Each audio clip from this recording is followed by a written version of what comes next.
Muy buenos días, estimadísima señorita, señores estudiantes. Me da muchísimo gusto realmente volverlos a saludar en esta nueva jornada de trabajo.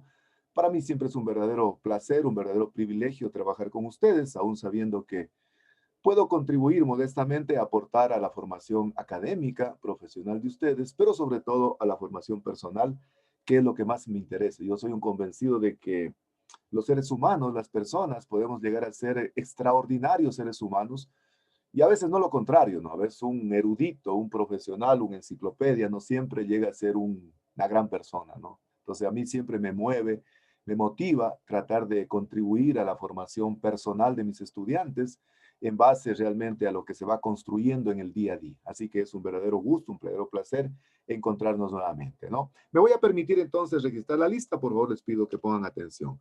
Señoritas y señores, Aguirre Viviana. Presente, Inge, buenos días. Benita, buenos días, qué gusto saludarla, bienvenida. Alvarado Yajaira, Presente, Alvarado Yajaira, ¿cómo está Yajairita? Buenos días, qué gusto saludarla, bienvenida. Bravo Luis, Bravo Luis, Bravo Presente, Luis. ingeniero, buen día. ¿Cómo está mi estimado Luis? Qué gusto saludarlo, bienvenido. Camacho Gracias. Jordi, Camacho Jordi, Camacho Presente, Jordi. ingeniero. Buenos Señor días. Jordi, qué gusto saludarlo, buenos días, bienvenido. Cartuche David, Cartuche David, Cartuche David, Cartuche David. Celi Laura, Celi Laura. Presente, ingeniero. ¿Cómo está Buenos Laurita? días. Qué gusto saludarla, bienvenida. Chamba Patricia, Chamba Patricia. Presente, ingeniero. ¿Cómo Buenos está mi días. estimada Patricia? Buenos días, qué gusto saludarla, bienvenido. Chimbo Edgar, Chimbo Edgar. Chimbo Presente, Edgar. ingeniero. ¿Cómo Presente, está mi ingeniero. Buenos días. estimado Edgar? Buenos días, qué gusto saludarlo, bienvenido. Cuenca Carmen, Cuenca Carmen. Presente, ingeniera. Buenos días. Carlita, buenos días, qué gusto saludarla, bienvenida. Cueva, Gracias. Cueva igualmente. Joao, Cueva Joao. Presente, ingeniero. Buenos días. Joao, buenos días, qué gusto saludarlo, bienvenido. Cueva Eva, Cueva Eva. Buenos días, Inge. ¿Cómo está mi Presente. estimada Eva? Qué gusto saludarla, bienvenida. Hurtado Leslie, Hurtado Leslie, Hurtado Leslie. Presente, ingeniero. ¿Cómo Buenos está mi días. estimada Leslie? Qué gusto saludarla, bienvenida. Jiménez Talía, Jiménez Talía. Buenos días. ¿Cómo está mi estimada Talía? Qué gusto saludarla, bienvenida. León Mayra, León Mayra. Presente, ingeniero. Buenos ¿Cómo está días. Mayrita? Buenos días, qué gusto saludarla, bienvenida. Merino Jonathan, Merino Jonathan. Presente, ingeniero. Buenos días. ¿Cómo está mi estimado Jonathan? Buenos días, qué gusto saludarlo, bienvenido. Ochoa Luis, Ochoa Luis, Ochoa Luis. Inge, Ochoa Luis, el sí. compañero Luis me dice por WhatsApp que tiene inconvenientes para ingresar, que no le coge la clave. Ya. Está intentando con Ayúdele, por favor. reiniciando la computadora. Ya. Roblesana, Roblesana. Estoy Hola, presente. Anita, ¿cómo le va? Buenos días, qué gusto saludarla, bienvenida. Romero Fabiola, Romero Presente, Fabiola. ingeniero. Buenos ¿Cómo está, mi días. estimada Fabiolita? Buenos días, qué gusto saludarla, bienvenida. Tillahuango Joana, Tillahuango Joana.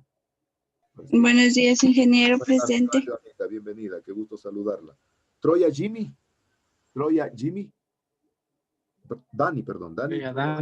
Dani, ¿cómo está mi estimado Dani? Qué Presente, gusto ingeniero. saludarlo, bienvenido. Muy bien, a ver, tal vez, no sé, Cartuche David. Ahorita entró Luis Miguel. Cartuche David, tal vez llegó. Cartuche David. Bueno, bueno. Bien, entonces les reitero la más cordial bienvenida a esta nueva actividad académica del día de hoy. Vamos a revisar la planificación académica que está prevista para el día de hoy. Entonces, el día de hoy vamos a dar la pruebita de la unidad número 1. Van a ser 20 minutos. Van a disponer de un tiempo, al principio estaba de 15, pero lógicamente en razón de estas inconvenientes que ha tenido la plataforma, estamos dando un tiempo de 20 minutos para que puedan resolver 10 preguntas que están totalmente sencillas, totalmente fáciles.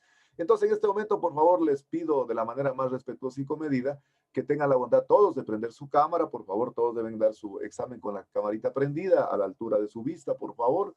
Tratemos de hacerlo de la manera más personal, lo que decía Henry Ford, que calidad significa hacer lo correcto cuando nadie me ve, ¿no? Yo creo que eso es lo más importante en la vida. A veces no es tan importante uno hacer las cosas bien por obligación o cuando lo están viendo, sino que cuando generalmente uno tiene la posibilidad de hacer las cosas por convicción, ¿no? Entonces, eso es de fundamental importancia. Además, siempre hemos dicho que para ser un buen estudiante hay que presentar primero atención para poder comprender, para poder motivar y para podernos emocionar. Y justamente eso hemos venido trabajando a lo largo de este tiempito que estoy con ustedes, ¿no? Además, la prueba es totalmente sencilla, es lo mismo que hemos venido trabajando acá. No hay nada complicado, no hay nada difícil. Entonces, por favor, los invito a que ingresen a la prueba porque la prueba se activa exactamente a las 10:45 y finaliza a las 11:05, a las 11:05. Y entonces disponen de un tiempo de 20 minutos, lean bien las preguntas porque ahí no están las respuestas, no hay nada complicado, no hay nada difícil, de lo mismo que hemos venido trabajando acá, con las preguntas que con Jordi hemos ido trabajando, así que tranquilos, no pasa absolutamente nada, ¿no? Entonces, no sé, ¿cómo están? ¿Cómo están? ¿Estamos ya dentro de la prueba?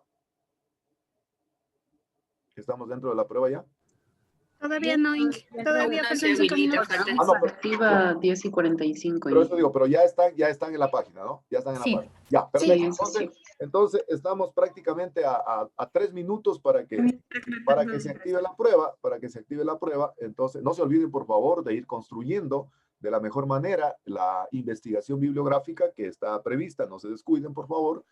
Recuerden que es diferente a una revisión de literatura, a una investigación bibliográfica, ¿no? En donde definitivamente pues, son contenidos que están netamente vinculados con la temática que están investigando. No se olviden para el día jueves subir la tarea de la práctica número 1 y ya estamos preparando y nos estamos aprestando para poder desarrollar la práctica número 2, pero para eso necesito realmente de poder impartir algunos contenidos. No se olviden de revisar, por favor, lo que es la preparación de una solución porcentaje peso y de una solución porcentaje volumen.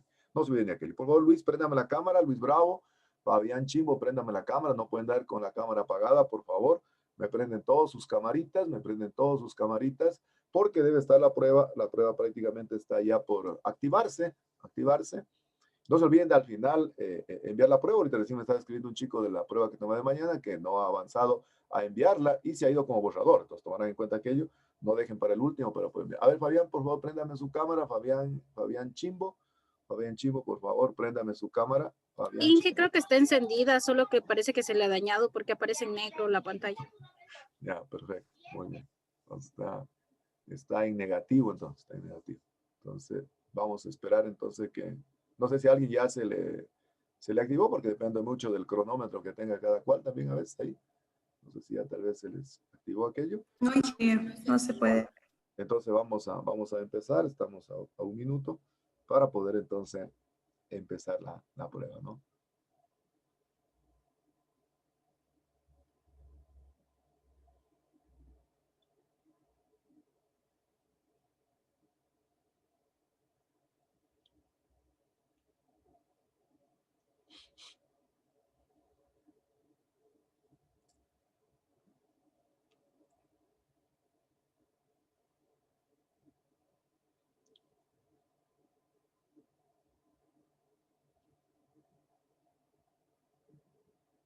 ¿A alguien se le activó tal vez? No, Inge, todavía. Ya. Solo faltaría el señor James. Todavía no. ¿Qué pasará con James? Sí, James. Lo noto que está medio quedado. ¿Está cita con toda la asignatura sí mismo? Falta bastante.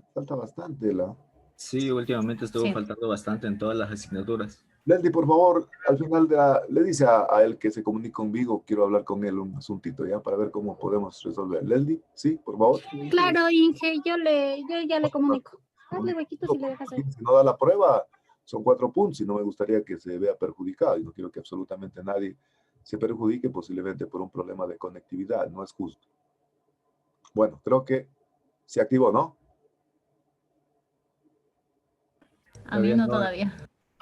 ¿A quién se le activó?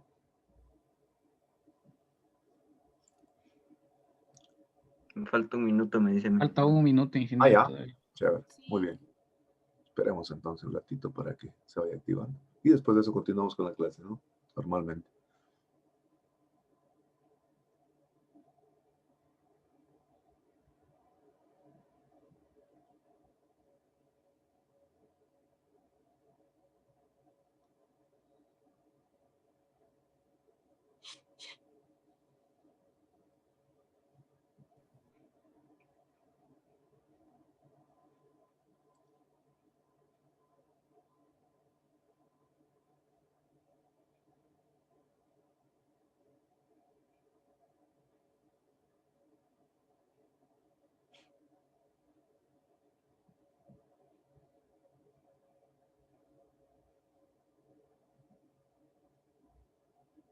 Ya está, chicos. Ya, ¿listo? Entonces empezamos. Empezamos, por favor, de manera personal.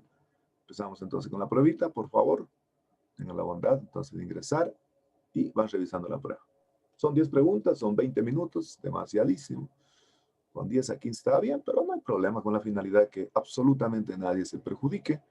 Yo pienso que la tecnología no debe ser realmente un pretexto para que alguien se perjudique en la parte académica, ¿no? Así que tranquilos.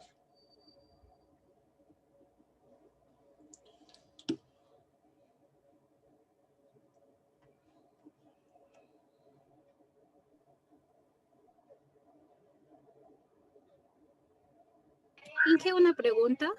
Sí, claro. En la pregunta 1 me pide, o sea, los plastidios inactivos, ¿le selecciono solo el general o también los que están dentro del general? No, solo lo que dice la pregunta. Nada más. Vea si dice una alternativa o dos. Nada más, todo. Sí, es sencillísimo, es de lo mismo que hemos estado estudiando. No hay nada complicado, no hay nada rebuscado. Ingeniero, al momento de contestar las que como complete, ¿se contesta con mayúscula o con minúscula todo? Depende, ¿qué pregunta es, por ejemplo? ¿Qué pregunta es? ¿Cómo así? O sea, ¿en qué pregunta es? ¿Qué número de En pregunta? la primera, como en los rodoplastos. Ya. Claro. No hay problema, me parece, creo que está activado para poder ser con mayúscula, me parece, creo que le activé las 3 alternativas, no hay problema en eso. Ok, gracias.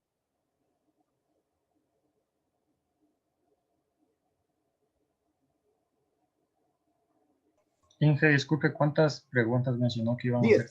10 preguntas son, nada más. Son 10 preguntas, Luis Miguel. Pues yo estaba para 10 minutos tal vez, pero les puse a petición de todos ustedes 20. Jordi quería 5 y acordamos de que sea 20.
Ingeniero. Sí, claro. No, nada, disculpe, ya se me Ah, no, acomodó. tranquilo, no pasa nada.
Ingeniero, Sí, claro.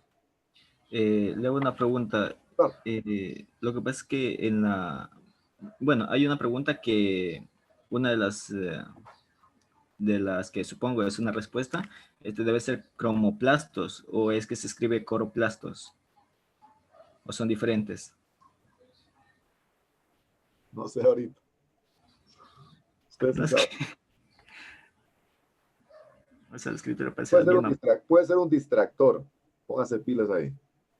¿Ya? Gracias. ¿Ya? Ya, ¿Se dio pues. cuenta, no? Sí. Sí, ¿no? Ya.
Inge, Sí, dígame. tengo la misma pregunta de Jordi, solo que no escuché bien qué respondió.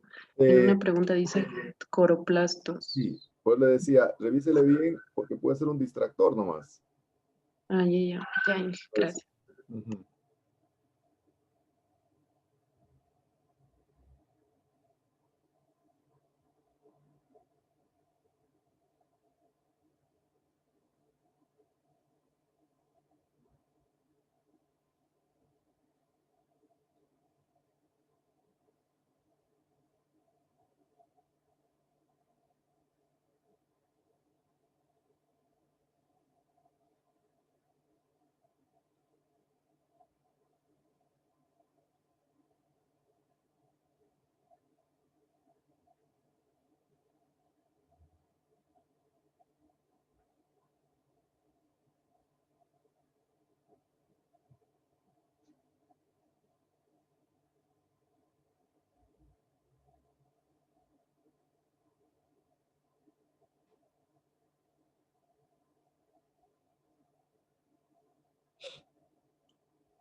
Faltan 3 minutos, ¿verdad? Tomarán en cuenta.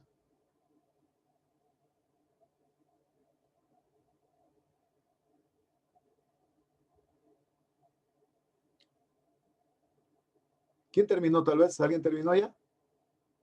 ¿Quién terminó? El que terminó, Yo terminé. pon una manito, pon una manito el que terminó. Ya, perfecto. 3, 4. Vayan terminando, por favor, no dejen para el último enviar porque a veces al último hay problemas. Entonces no dejen al último, por favor. ¿Sí? 4. Otro más terminó.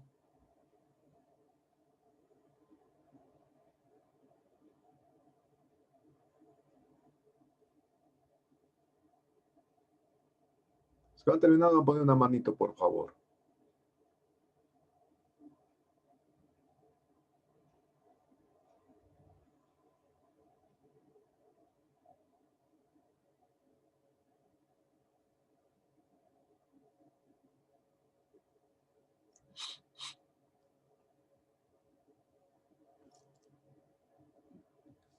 Creo que ya debe estarse por terminar.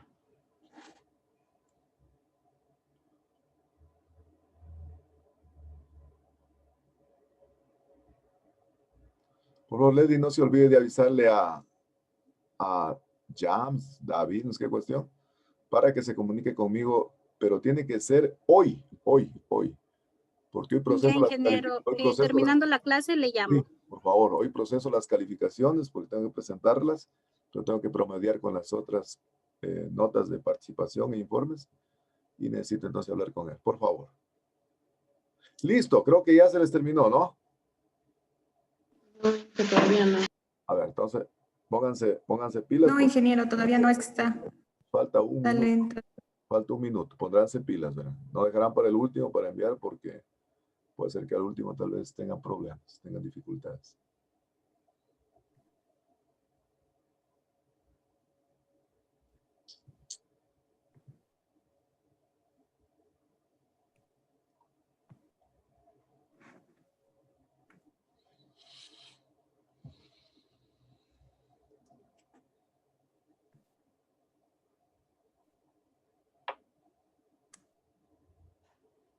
Hay que mirar.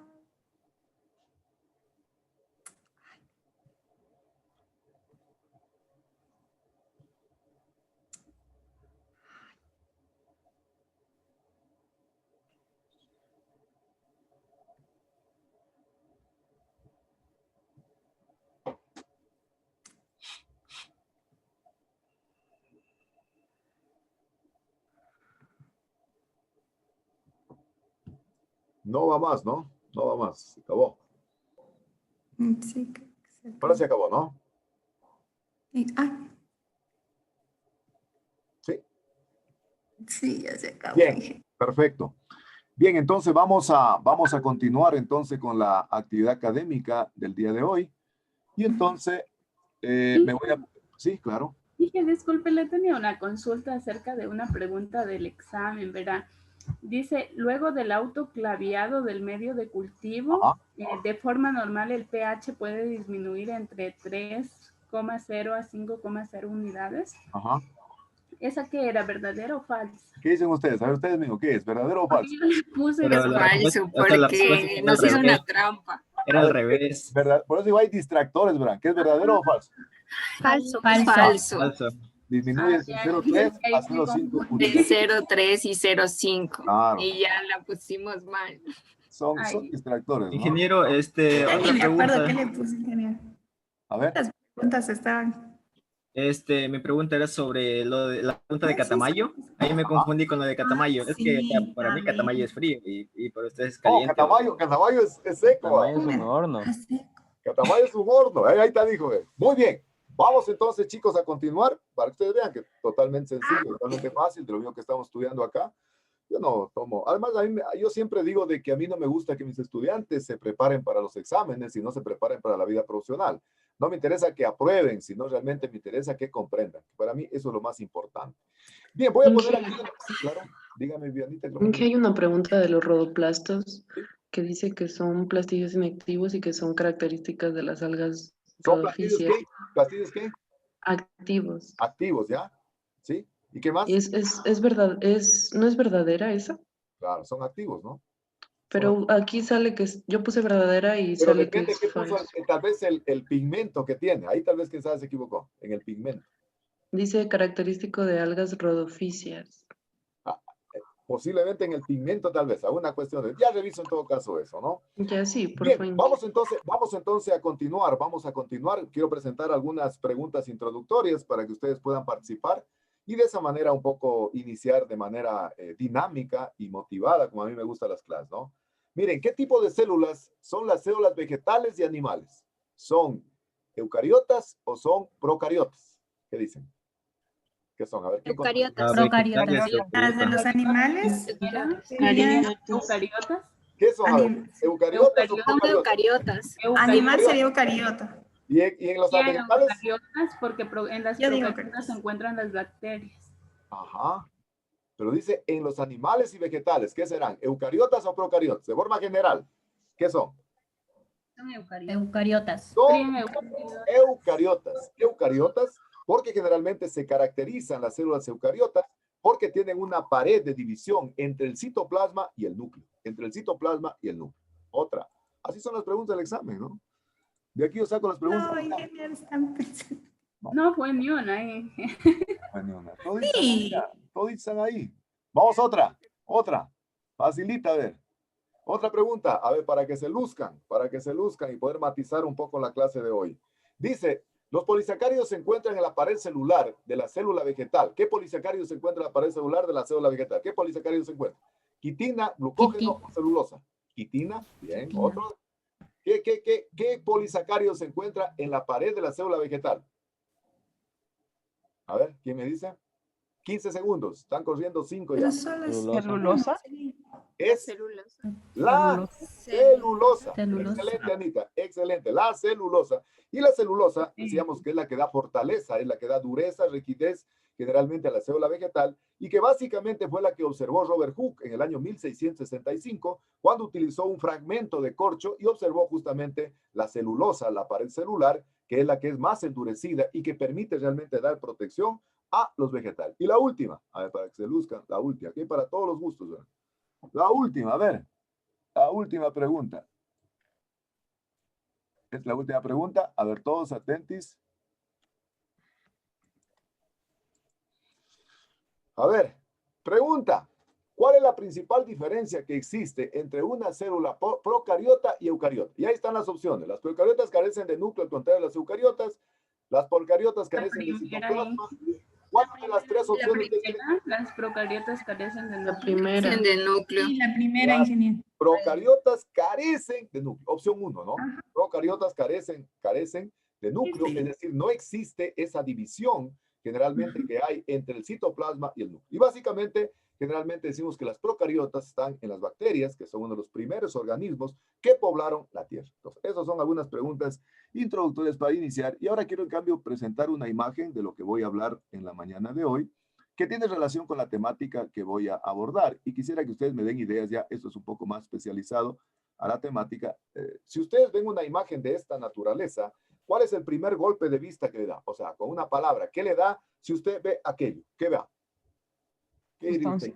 Medios de cultivo. Sustancias. Sustancias, ¿qué más? Las vitaminas para el medio de cultivo. Vitaminas para el medio de cultivo, bien, bien. ¿Qué más puede ser? ¿Qué más puede ser? A ver, ¿otra idea? Así, de primera mano. Muestras. Unas Densidad. muestras. Perdón. Densidad. Densidad puede ser, ¿no es cierto? Y si muestro otra, verán. Por acá hay otra. ¿Y esa? ¿Qué será? Solución. Solución puede ser también. ¿Qué más puede ser? Anita dijo un término al principio. Tal vez lo puedes repetir, lo que dijo ella.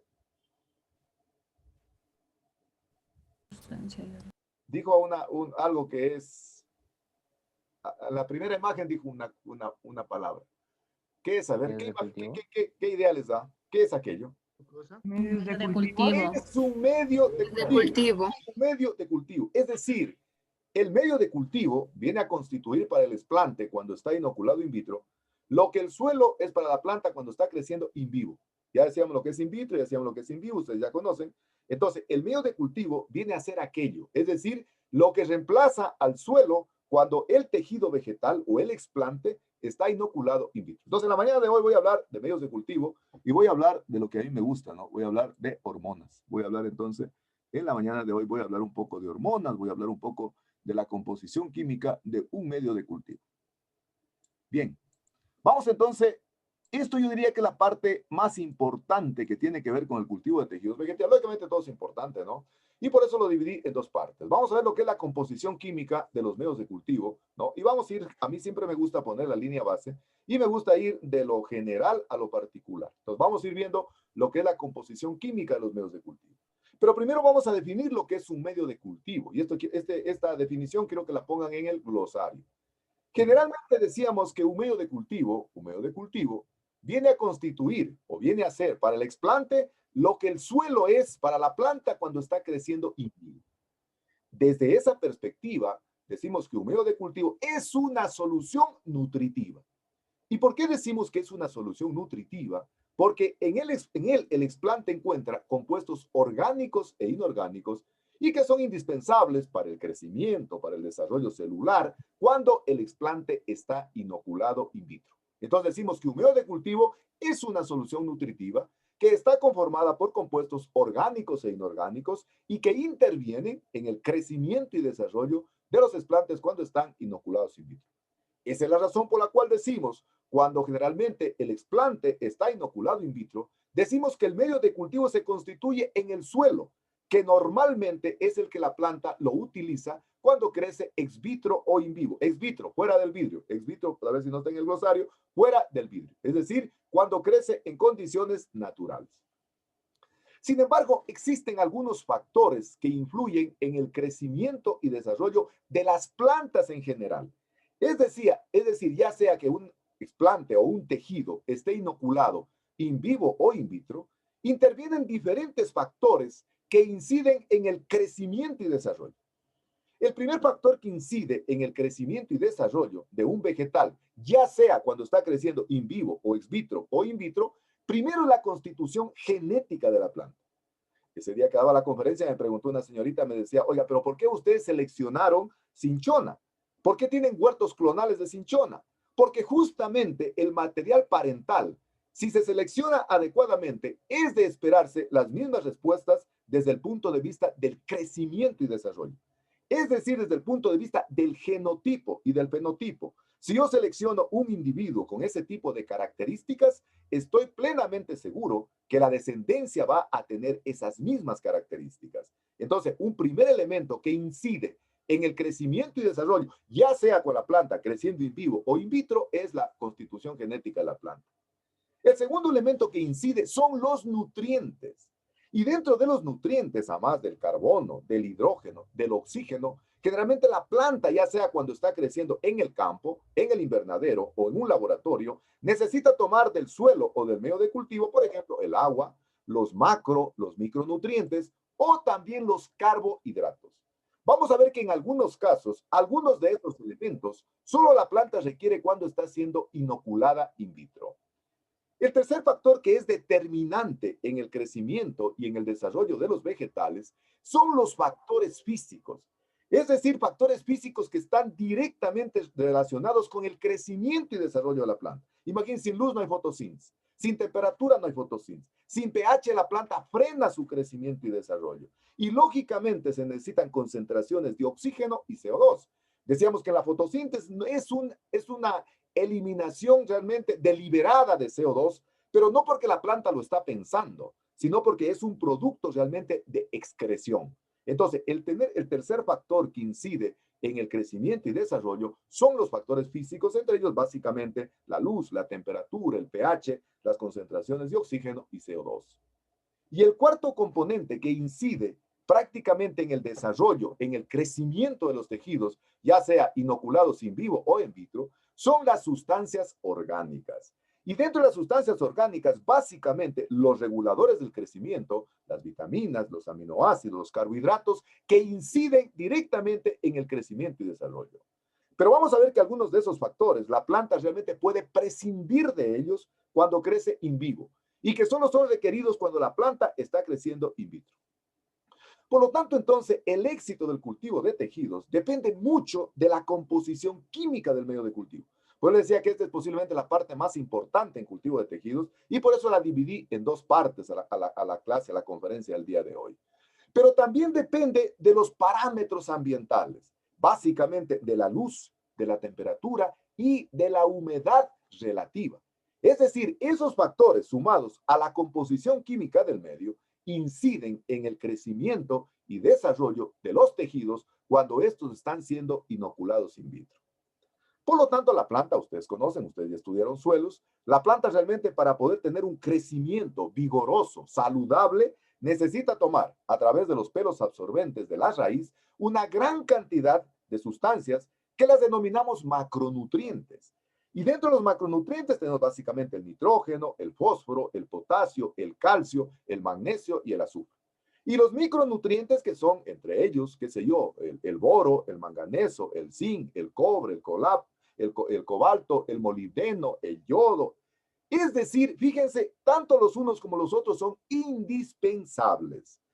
Los macronutrientes, la diferencia es que la planta los requiere en mayores cantidades, pero no puede prescindir de ellos. Es decir, requiere nitrógeno, requiere fósforo, requiere potasio, requiere azufre, pero los micronutrientes, a pesar que la planta los requiere en trazas, en pequeñas cantidades, sin embargo, si falla alguno de ellos, frena su crecimiento y desarrollo. Es decir, son imprescindibles los micronutrientes.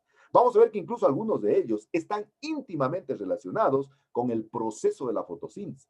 Algunos de ellos, de los micronutrientes, están relacionados con la actividad de algunos reguladores del crecimiento.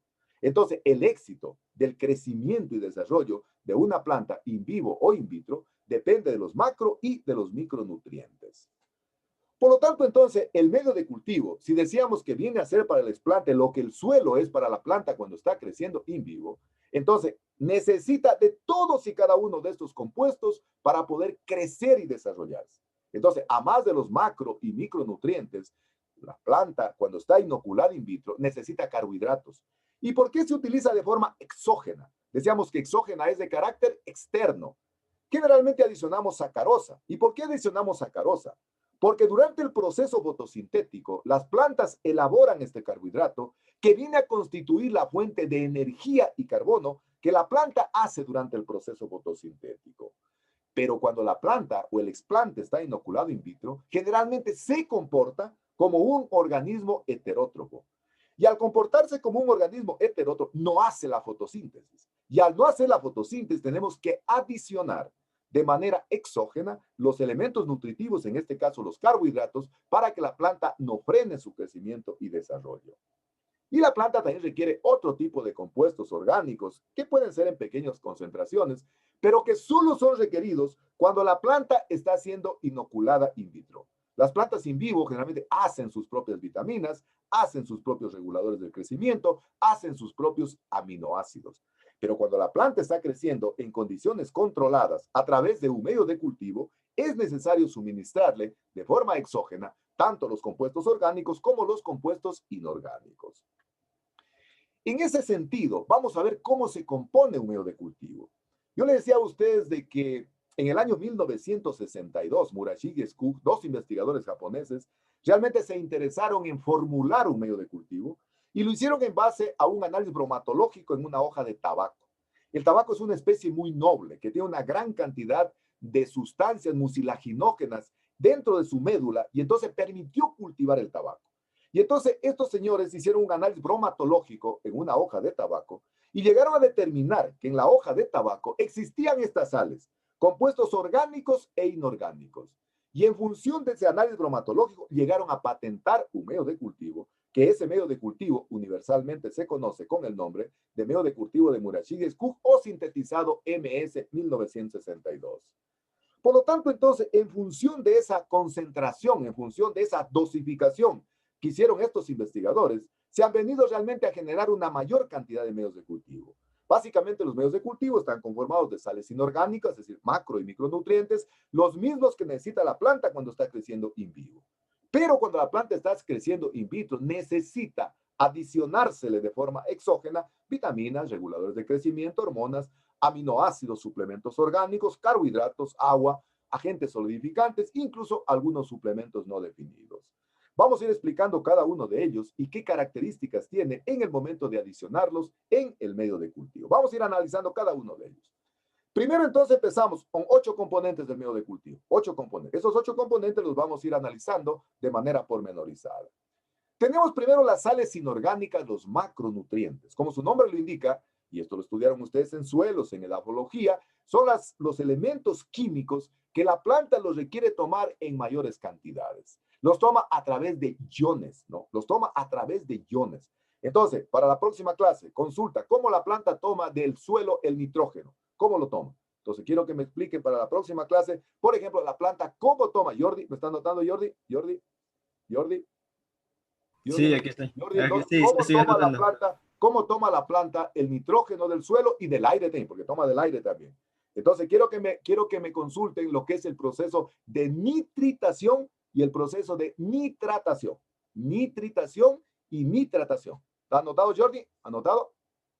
Sí, anotado. Nitritación y nitratación. Entonces, básicamente, los macronutrientes la planta los requiere en mayores cantidades. Yo les decía a ustedes, a más del carbono, del hidrógeno y del oxígeno, el plante necesita tomar grandes cantidades de nitrógeno, de fósforo, de potasio, de calcio, de magnesio y de azufre. Y esas son las sustancias que las adicionamos al medio de cultivo, pero las adicionamos a través de soluciones madres, soluciones stock o soluciones concentradas, que es lo que van a ver en cambio en la práctica con la ingeniera Magalí. Es decir, ahorita estamos viendo la fundamentación teórica. También necesita de micronutrientes. Lógicamente, los micronutrientes, como nosotros todos sabemos, son aquellos compuestos químicos que la planta los requiere en menores cantidades. La célula vegetal requiere entre ellos los micronutrientes, por ejemplo, el hierro, el manganeso, el zinc, el boro, el cobalto, el cobre, el molibdeno, el sodio, el cloro, es decir, elementos menores, pero que son imprescindibles para que la planta pueda ejercer un normal crecimiento y desarrollo. Cuando falla alguno de estos elementos, a pesar de que la planta los utiliza en pequeñas cantidades, la planta frena su crecimiento y desarrollo. Aún más, con mayor razón, entonces tenemos que adicionar también los micronutrientes al medio de cultivo a través de soluciones stock, soluciones concentradas o soluciones madres, que estoy preparando una clase cuando ustedes les vaya a tomar la lección de soluciones porcentaje peso y porcentaje volumen. Entonces, veamos los micronutrientes. Entonces, miren, los micronutrientes, yo decía que están íntimamente relacionados con la síntesis de la clorofila. Es decir, intervienen en la función de los cloroplastos durante el proceso fotosintético. ¿Cuáles son los elementos que más participan dentro del proceso de la síntesis de los cloroplastos? Entonces, básicamente el zinc, el boro, el cobre, el cobalto y el molibdeno. Incluso algunos de ellos, como el caso del zinc y el boro, están íntimamente relacionados con los reguladores del crecimiento, es decir, con las hormonas. Muchas hormonas generalmente frenan su crecimiento y desarrollo cuando en el tejido generalmente no encuentran este tipo de micronutrientes a base de zinc o a base de boro. Entonces, hemos visto el primer elemento, que son los elementos inorgánicos, es decir, tanto los macronutrientes como los micronutrientes, y que vamos a ver más adelante en la práctica, que se los adiciona en forma de soluciones stock, soluciones concentradas o soluciones madres. El segundo componente que adicionamos al medio de cultivo son las vitaminas, ¿no? Decía Michel Enant, las vitaminas, decía cuando vio la figura que presenté, ¿no es cierto? Las vitaminas son solo requeridas cuando la planta o el explante está siendo inoculado in vitro. La planta in vivo generalmente elabora sus propias vitaminas a través del proceso metabólico, es decir, a través del metabolismo celular. Por lo tanto, entonces, las vitaminas juegan un papel fundamental en todas las reacciones catabólicas durante el metabolismo celular. ¿Quién me dice qué era el metabolismo y qué diferencia había entre el anabolismo y el catabolismo? Incluso puse una mnemotecnia. ¿Qué era el metabolismo? El anabolismo construye y el catabolismo destruye. Destruye, ¿no es cierto? Y el metabolismo, de forma general, ¿qué era? ¿Qué era el metabolismo? Transforma. Permite la transformación, ¿no es cierto? De compuestos simples a compuestos complejos. Y eso decimos que es el ANA. Por eso decimos, ANA construye moléculas simples a moléculas complejas. Y en cambio el catabolismo destruye moléculas complejas a moléculas más simples. Las vitaminas solo son requeridas cuando el explante está inoculado in vitro. Y es necesario adicionar de forma exógena las vitaminas. Sin embargo, diferentes investigadores han llegado a comprobar que la vitamina que más incide en el crecimiento y desarrollo de los vegetales, ya sea in vivo o in vitro, es la vitamina B1, que es la tiamina. Y la tiamina es la misma que nosotros los seres humanos generalmente nos dosifican cuando tenemos un déficit de vitaminas en el cuerpo. Es decir, es la vitamina B1. Y se añade generalmente entre 0,1 a 30 miligramos por litro. Y algunos investigadores han llegado a demostrar que esta justamente es la vitamina que más incide, que más induce el crecimiento y desarrollo de los tejidos inoculados in vitro. Pero la tiamina tiene una característica fundamental, generalmente es hidroxílica, es decir, solo se disuelve en ácido clorhídrico. Fíjense, yo me acuerdo cuando yo recién llegué a Cuba, me hicieron una pasada, que era la novatada que siempre les hacían a los estudiantes, y me acuerdo que la técnica de laboratorio me dijo un día, Víctor Hugo, prepárame tiamina 3 miligramos por litro. Y yo cogí la tiamina y la puse en el agua, y la vitamina no se diluía por nada del mundo. La vitamina se comenzó a levantar al agua y no se disolvía. Y todos se rieron y me gozaron, me dijeron, Víctor Hugo, anda a consulta. La tiamina es hidroxílica. Es decir, solo se disuelve en ácido clorhídrico. Incluso en algunos casos, a veces hay que disolverla calentando un poquito la base del recipiente. Entonces, no es hidrosoluble, es decir, no se disuelve en agua. Es necesario que sea hidroxílica. ¿Cuáles son las otras vitaminas que se pueden utilizar y que se utilizan en el cultivo de tejidos vegetales? Por ejemplo, tenemos la vitamina B6, que es la piridoxina, tenemos el ácido nicotínico o niacina. Este ácido nicotínico generalmente es un producto que se deriva del tabaco. Recuerden que el tabaco tiene la nicotina. Entonces, esta vitamina se aisló del tabaco y también se la puede utilizar en la composición química de los medios de cultivo. También se utiliza un azúcar alcohol, que es el mioinositol o mesoinositol, el pantotenato de calcio o ácido pantoténico, también que es una vitamina, o el ácido fólico, que es la vitamina B9, y que generalmente consumen mucho a veces las personas cuando están en estado de gestación, les suministran mucho ácido fólico. Viene a ser la vitamina B9. Estas vitaminas generalmente también se emplean en cultivo de tejidos vegetales. Sin embargo, las que más se emplean son la tiamina, la piridoxina y el ácido nicotínico, el minoxidil. Las otras dos últimas no las utilizamos en mayor medida. Además existen otras, riboflavina, que es la vitamina B2, el tocoferol, que es la vitamina E y que se utiliza mucho, utilizan las personas generalmente cuando quieren, un poco blanquear el rostro, utilizan vitamina E, ¿no? Que dicen que incluso es una vitamina que permite el rejuvenecimiento, la biotina, que es la vitamina H, y aquí hay dos vitaminas que las he puesto en otro color y que son de fundamental importancia porque son agentes de reducción. Es decir, tanto el ácido ascórbico como el ácido cítrico. Los dos generalmente pertenecen al grupo vitamínico de las vitaminas C. Y nosotros sabemos que las vitaminas C son antioxidantes. Es decir, han escuchado ustedes que dicen que ahora en esta pandemia había que tomar mucha vitamina C. Y la vitamina C está contenida básicamente en los cítricos. Por ejemplo, en la naranja, en el limón, en la toronja, etcétera, etcétera. Este tipo de vitaminas, tanto el ácido ascórbico como el ácido cítrico, son antioxidantes fundamentales que inciden en evitar la oxidación fenólica de los plantas. Es decir, al mismo tiempo que se los utiliza como vitaminas en el medio de cultivo, contribuyen a evitar la oxidación fenólica. En el caso del ácido ascórbico, se pueden utilizar en concentraciones que van de 100 miligramos por litro, y en el caso del ácido cítrico, de 150 miligramos por litro. Yo me acuerdo que en Cuba a las 10 de la mañana hacían la merienda, que decían, la merienda era como decir un coffee break, y hacían té, y se tomaba té muy caliente porque decían que el calor había que combatirlo con calor. Y entonces, como no había limón, prácticamente se ponía al té ácido cítrico, porque el ácido cítrico permite ser ácido. Es decir, estas dos vitaminas, el ácido cítrico y el ácido ascórbico, lo vamos a retomar más adelante porque son fabulosos antioxidantes que impiden la formación de fenoles en la base de los explantes. Tercer componente de los medios de cultivo, otro compuesto orgánico. Ya hemos analizado las vitaminas, ahora vamos a analizar los reguladores de crecimiento, y aquí sí nos vamos a explayar porque este es un tema fundamental. Yo siempre digo que todas las vitaminas son importantes en el medio de cultivo, pero las hormonas juegan un papel fundamental. Las hormonas son compuestos orgánicos que son biosintetizados por la planta y que juegan un papel fundamental en el crecimiento y desarrollo de la planta, ya sea in vivo o in vitro.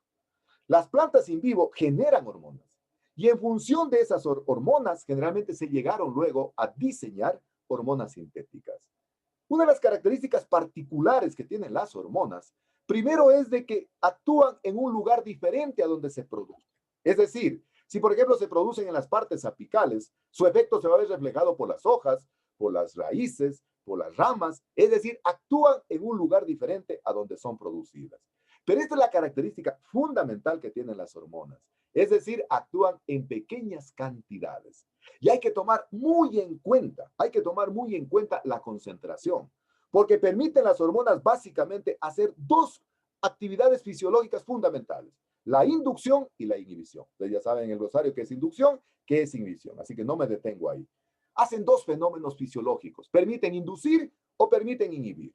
Por lo tanto, entonces hay que tener mucho cuidado y jugar con las concentraciones de las hormonas. Yo generalmente cuando diseño un trabajo de investigación de tesis, a mí me gusta jugar con las hormonas para ver realmente cómo las podemos interactuar, cómo podemos lograr el balance hormonal. Pero ¿cómo salen las hormonas sintéticas? Las hormonas sintéticas salen en base a las hormonas naturales. Yo les decía que los vegetales de forma general forman hormonas naturales. La primera hormona que se sintetizó prácticamente de un vegetal fue del trigo, fue del triptófano del trigo. Es decir, en el ápice del trigo generalmente se hizo un análisis y se llegó a comprobar que la hormona natural que tenía el trigo en su triptófano era una hormona que se sintetiza con el nombre de AIA, ácido indolacético. Esa es decir, la primera hormona que se logró sintetizar. Y en función de esas hormonas naturales que tiene la planta, se han logrado biosintetizar otro tipo de hormonas que se utilizan de carácter exógeno, es decir, de forma externa y que el investigador las puede manipular. Las dos cumplen funciones análogas, funciones semejantes. Entre eso, generalmente decimos, si nosotros queremos hablar técnicamente, ¿no? Hay mucha gente que habla deliberadamente la palabra hormona o regulador de crecimiento. Si uno realmente tiene conocimiento, yo siempre digo que nosotros nos estamos formando como futuros ingenieros e ingenieras forestales. Si yo quiero hablar con propiedad, y realmente me estoy refiriendo a hormonas naturales y a hormonas sintéticas, es normal y es técnico hablar de reguladores del crecimiento. Entonces, los reguladores del crecimiento están conformados tanto por las hormonas naturales que tiene la planta, como también por hormonas sintéticas. Recuerden que en función de las hormonas naturales se generaron hormonas sintéticas. Y básicamente entonces los reguladores de crecimiento lo que hacen, como su nombre lo indica, es tratar de regular la distribución de los compuestos biosintetizados durante el metabolismo celular. Y lógicamente permiten el crecimiento y desarrollo de diferentes tipos de órganos. Actúan en un lugar diferente a donde son producidas y generalmente actúan en pequeñísimas concentraciones. De ahí la importancia de generar la concentración correcta de reguladores del crecimiento. Veamos cómo se clasifican los reguladores de crecimiento.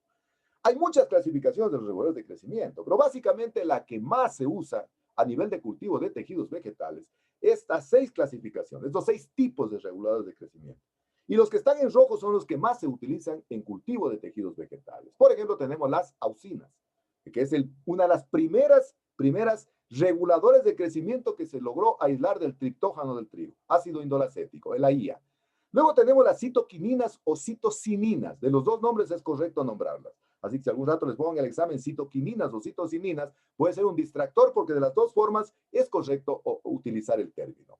Pero también existen otro tipo de reguladores de crecimiento, por ejemplo, el ácido giberélico, que son las giberelinas, tenemos el ácido abscísico, que es el ABA, el etileno y las oligosacarinas.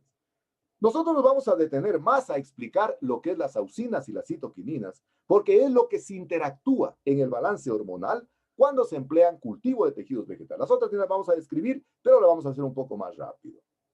Primero veamos las auxinas. Entonces, primero partimos de que las auxinas son reguladores del crecimiento, es decir, son compuestos orgánicos. ¿Cuál es la función general que tienen las auxinas? Fíjense, las auxinas permiten la elongación, el alargamiento celular, es decir, como tener una liga, ¿no? La auxina lo que hace es de que la célula crezca en longitud, crezca en espesor, es decir, permite el alargamiento celular. Pero tienen otras funciones, es decir, la función general de las auxinas permite la elongación o alargamiento celular. Pero tienen otras funciones. Por ejemplo, las auxinas inducen la dominancia apical de los plantas. ¿Qué es la dominancia apical? Ustedes saben que las plantas crecen a través de los meristemos primarios y los meristemos secundarios. Los meristemos primarios, ¿qué tipo de crecimiento ejercen? ¿Qué tipo de crecimiento ejercen los meristemos primarios? En altura. Longitudinal. En altura. Crecimiento en longitud. Entonces, las auxinas se ubicarán en las partes apicales, tanto del tallo como de la raíz. Inducen entonces la dominancia apical. Hacen que el explante crezca muy rapidito en longitud. Pero en cambio inhiben. Yo decía que las hormonas o los reguladores de crecimiento hacen dos grandes funciones fisiológicas. Inducen o inhiben. Inhiben, en cambio, la formación de vástagos axilares, la formación de yemas axilares. En la conferencia que yo di el día jueves, yo di la concentración hormonal para formar vástagos axilares. Y me preguntaba, una de las señoritas que me preguntó, me dijo, ¿por qué la combinó a la auxina con una citoquinina? Entonces, bueno, tuve que explicarle desde el punto de vista citológico qué hacen las dos combinadas. Entonces, inhiben la formación de yemas axilares, inhiben la formación de yemas adventicias en el explante. Pero en bajas concentraciones, mire, aquí lo que le decía, la importancia que tienen las hormonas, que actúan en pequeñas concentraciones, en un lugar diferente a donde son producidas, ¿no? Generalmente en bajas concentraciones, las auxinas permiten la formación de raíces adventicias. Justamente la señorita que hoy tarde da el seminario, trabajó en hormonas, ¿no? Y ella hizo el raizamiento de uvilla, utilizando una hormona, en este caso sintética, pero no hormona pura, utilizó rotone. El rotone es una hormona generalmente que tiene un principio activo en base ácido indol acético. Entonces, en pequeñas concentraciones ella utilizó para poder hacer enraizamiento, es decir, para poder realmente formar raíces adventicias. Ustedes ya saben lo que es un órgano adventicio. Pero en altas concentraciones produce el efecto contrario, es decir, produce la formación de callo. Y ella en sus resultados tiene que la concentración, por ejemplo, que puso rotone, 5 miligramos por litro, le formó callo. Y decíamos que el callo es una masa amorfa de células indiferenciadas.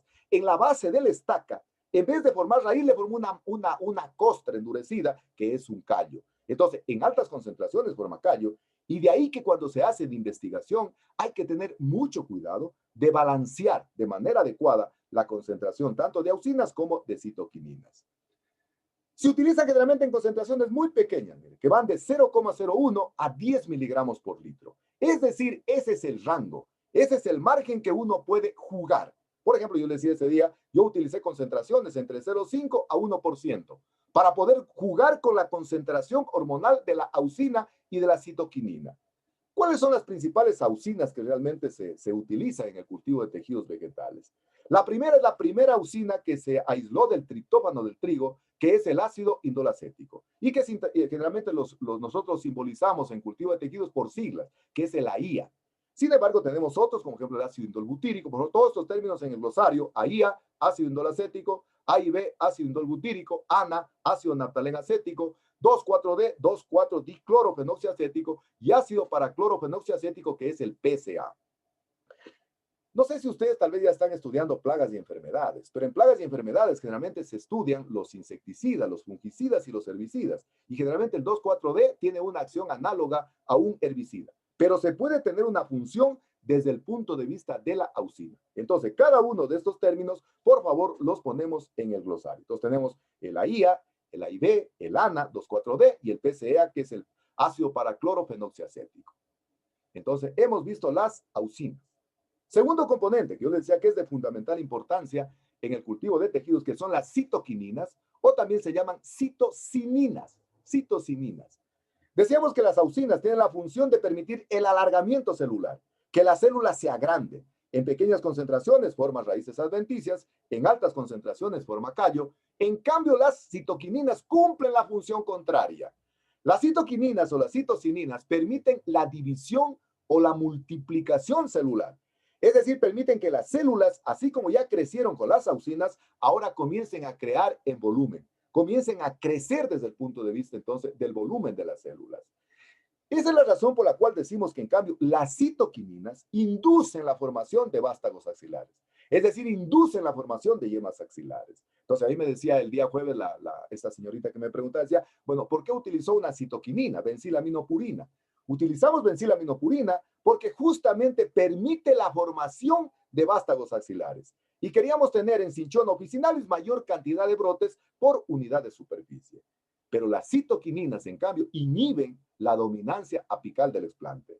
Es decir, impiden que el explante crezca en longitud para que se comienza a verticilar. Entonces, para el glosario, verticilo, formación de ramas laterales, verticilo, formación de ramas laterales, verticilo, formación de ramas laterales, formación de ramas laterales. ¿Qué hacen entonces las citoquininas? Yo aquí siempre explico, y eso le decía el día jueves a esta señorita, le decía, las citoquininas hacen lo siguiente, verán. Las citoquininas más o menos cumplen la función como cuando alguien ve una plantita que está creciendo de pino, de ciprés, lo que sea, y es medio malo, medio maloso, pasa y le va cortando el cogollito.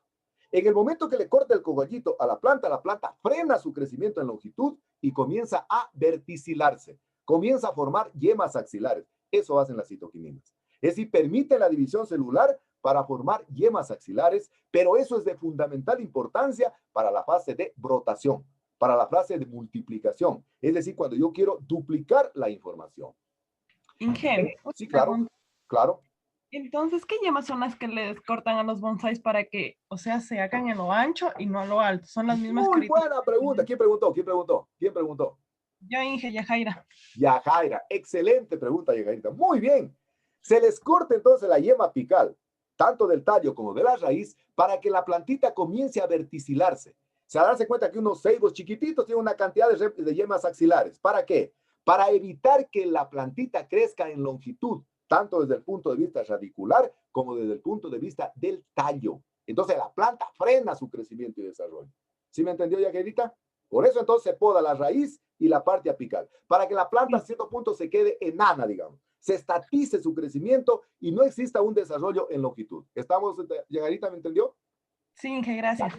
En altas concentraciones, fíjense, inducen la formación de yemas axilares, pero inhiben la formación de raíces adventicias. Fíjense, por eso es de fundamental importancia el balance hormonal. Es decir, fíjense, las otras, en cambio, permitían la formación de raíces adventicias. Estas no. En altas concentraciones inducen yemas axilares, pero en cambio inhiben la formación de raíces. Y la importancia del glosario, miren, de saber lo que es inducir, de lo que voy a saber qué es inhibir. No tengo que volver a explicar aquello. Tienen otras funciones las citoquininas, ¿verdad? Intervienen en la reorganización o intervienen en la diferenciación de los callos. Decíamos que los callos son la masa amorfa de células indiferenciadas. Una tesista que se va a graduar la próxima semana trabajó en órganos de novo. Ya dijimos, en el glosario creo que está órganos de novo, quiere decir órganos de nuevo, órganos de nuevo. Es decir, la citoquinina permite de que el callo se desdiferencie. Como el callo es una masa amorfa de células indiferenciadas, se comienza a diferenciar y comienza a formar brotes de novo. Eso hace entonces la citoquinina. Pero hace algo más, verán. Permite el rejuvenecimiento. Miren, qué fabuloso. Esta citoquinina permite retardar entonces el envejecimiento. Es decir, tejidos generalmente que pueden ser maduros, al tratarlos en citoquininas pueden comenzar a rejuvenecerse. Otra función fundamental, permiten el rejuvenecimiento.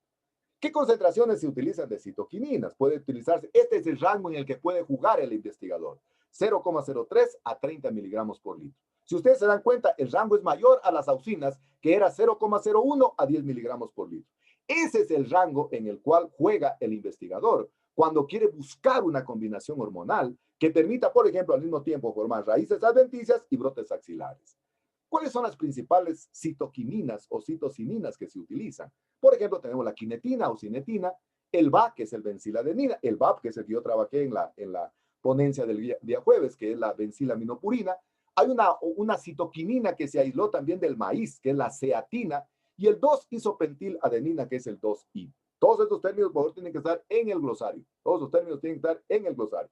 Entonces, las principales citoquinas, el K, que es la quinetina, ¿no? El VA, que es el benciladenina, el VAP, que es el bencilaminopurina, el Z, que es la ceatina, y el 2-IP, que es el 2-isopentiladenina.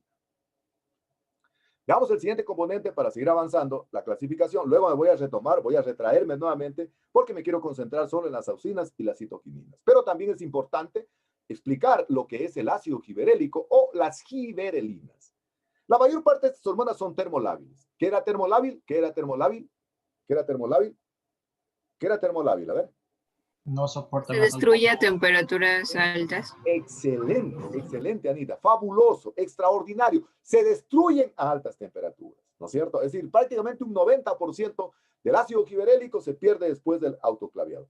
Generalmente este tipo de compuestos a veces no se utilizan mucho en cultivo de tejidos porque algunos promueven la elongación celular, otros en cambio inhiben la formación de brotes y raíces adventicias. El ácido giberélico lo utilizan mucho los agrónomos, ¿verdad? ¿Para qué? Para despertar la dormancia del embrión. Es decir, para hacer que el embrión prácticamente se despierte y comience a reanudar el crecimiento. Recuerden que el embrión, generalmente decimos que es la planta madura, que está en miniatura en el interior de la semilla. Entonces, cuando las semillas son muy recalcitrantes, para el glosario, recalcitrante, semilla recalcitrante, que pierde rápidamente su contenido de humedad y que tiene dificultades para germinar. Semilla recalcitrante, que pierde rápidamente su contenido de humedad y son difíciles de germinar. Por ejemplo, la cinchona es una semilla recalcitrante. Rápidamente pierde su contenido de humedad y son muy difíciles de hacer germinar. Entonces, nosotros hicimos un ensayo, una tesis hace 2 años, utilizando ácido giberélico para poder realmente despertar la dormancia del embrión en la cinchona y nos dio buenos resultados. Generalmente se puede utilizar el AG3 o el AG4, que es el ácido giberélico, en concentraciones que van de 0,1 a 10 miligramos por litro. Siguiente regulador de crecimiento, el ácido abscísico, que es el ABA. Este también se utiliza muy poco en cultivo de tejidos, sin embargo es importante conocer, nosotros somos ingenieros forestales, ingenieras forestales, y necesitamos saber también que el ABA es una hormona, sin embargo es más un inhibidor de crecimiento. En algunos casos, cuando se utiliza en cultivo de protoplastos, decíamos que ¿qué era el protoplasto? A ver, ¿qué era el protoplasto? ¿Qué era el protoplasto? ¿Qué era el protoplasto? La parte viva de la célula. La parte viva de la célula, la parte fundamental de la célula, conformada por el citoplasma y el núcleo. Muy bien, Anita, excelente, muy bien. Entonces decimos que este puede constituirse en un estabilizador osmótico, en un osmorregulador. Es decir, impide que se rompa la tensión superficial cuando se utiliza un embrión. Pero en la mayoría de los casos tiene un efecto negativo cuando los explantes están inoculados in vitro. Quinto componente, el etileno. Es otro regulador de crecimiento, pero este generalmente es una hormona gaseosa. Es una hormona gaseosa. Algunos realmente dicen que se puede utilizar mucho, por ejemplo, qué sé yo, para la organogénesis o para la formación de cariogénesis. Y como es una hormona gaseosa, algunos aseguran de que esta hormona se produce en el momento que se flamea. ¿Qué era flamear? ¿Qué era flamear? ¿Qué era flamear? ¿Qué era flamear? Por el fuego. Poner algo de fuego. Era en contacto con el fuego a boca del vidrio, ¿no es cierto? Entonces decía que en el momento que se flamea el vidrio, generalmente y se tapa herméticamente, se llega a producir este tipo de etileno, ¿no? Y generalmente a veces en la oscuridad se genera mayor tipo de etileno. En algunos casos el etileno puede estimular el crecimiento, sin embargo no se utiliza mucho en cultivo de tejidos vegetales porque es una hormona gaseosa que deliberadamente se crea a veces cuando se flamea de manera extensiva, en este caso la boca del frasco. Y las últimas son las oligosacarinas. Tienen una función análoga a los protoplasmas. Los protoplasmas, en cambio, son aquellos mensajeros químicos, ¿verdad? Aquellos que permiten conectar, por ejemplo, 2 células vecinas. Cumplen esta función análoga generalmente las oligosacarinas. Y por eso decimos que son mensajeros químicos. Son desprendimientos de la pared celular y en algunos casos entonces pueden conectar, por ejemplo, 2 protoplastos de células vecinas. Es decir, este tipo de oligosacarinas generalmente incluso pueden volver resistente a la célula contra el ataque, por ejemplo, de microorganismos o contra el ataque del estrés hídrico. Es decir, cuando generalmente de manera deliberada se hace que la planta se pueda deshidratar. Entonces, se utilizan en casos muy excepcionales, pero básicamente es un desprendimiento de la pared celular que se utilizan muy poco en cultivo de tejidos vegetales. Hemos completado entonces la clasificación de los 6 reguladores de crecimiento y quiero que volvamos a las auxinas y las citoquininas, que es lo que más me apasiona, que es lo que realmente se utiliza en cultivo de tejidos y es lo que se busca. Se busca el balance hormonal auxina-citoquinina. Es decir, cuando yo estoy haciendo investigación, a mí me interesa equilibrar estas dos auxinas, estos 2 reguladores de crecimiento, tanto las auxinas como las citoquininas o las citocininas, generalmente para poder tener un efecto en el órgano, ¿sí? Y las que más se utilizan, lógicamente, son tanto las auxinas como las citoquininas. Vamos a ver, por eso me interesa que sepan, por favor, cómo se prepara una solución porcentaje peso, porcentaje volumen, porque generalmente las hormonas se preparan en base a soluciones stock, soluciones concentradas o soluciones madre. Para el glosario, creo que sí está en el glosario solución stock, concentrada o madre, ¿no es cierto? Sí está, ¿no? ¿Sí está? Solución stock, concentrada o madre. ¿Sí está en el glosario, no? ¿Sí está? Sí. Ya, entonces sí está. Entonces, los reguladores de crecimiento, como se agreden en cantidades muy pequeñitas, ¿no? Mire, por ejemplo, yo en el trabajo que presenté el día jueves, utilizamos 2 miligramos por litro de VAP, benzina aminopurina. Imagino que es tener 2 miligramos por litro. Imagínense que prepare medio litro, tiene 1 miligramo. Y si prepara 250, tiene 0,25 miligramos, ¿verdad? No estoy hablando de gramos, miligramos. Entonces, ¿con qué finalidad se prepara la solución stock? Les voy a dar un adelantito de la clase que estoy preparando de soluciones stock. Se hacen con la finalidad de facilitar el trabajo en el laboratorio. Entonces, con esa finalidad, las hormonas, tanto las auxinas como las citoquininas, se preparan a través de soluciones stock, soluciones concentradas o soluciones madres. Y esos 8 componentes del medio de cultivo que estamos analizando son los que yo les contaba a ustedes, creo que en primer ciclo, cuando el profesor de biotecnología nos tomó el examen y nos dijo, a ver, quiero que me preparen las soluciones concentradas, las soluciones stock, las soluciones madres del medio de cultivo, me acuerdo, Knudson C, porque ahí en Viñales, me acuerdo, trabajaban con orquídeas. Y ese fue el examen y que luego yo les conté a ustedes que se derivó la palabra de este alemán que dijo, ¿qué nivel? ¿Qué nivel? Entonces, se preparan soluciones concentradas, soluciones stock, y de esa manera se adicionan al medio de cultivo. Pero a mí me interesa, como investigador, buscar el balance hormonal, buscar el equilibrio hormonal adecuado para poder balancear el crecimiento y desarrollo entre las auxinas y las citoquininas. Yo me acuerdo hace algún tiempo, que será unos 7, 8 años, aquí en Loja pasó un caso sui generis, ¿verdad? Con un niño, incluso era un niño de la provincia. Incluso lo publicaron, me acuerdo, en la prensa. Fíjense, a los seres humanos se suministra hormonas.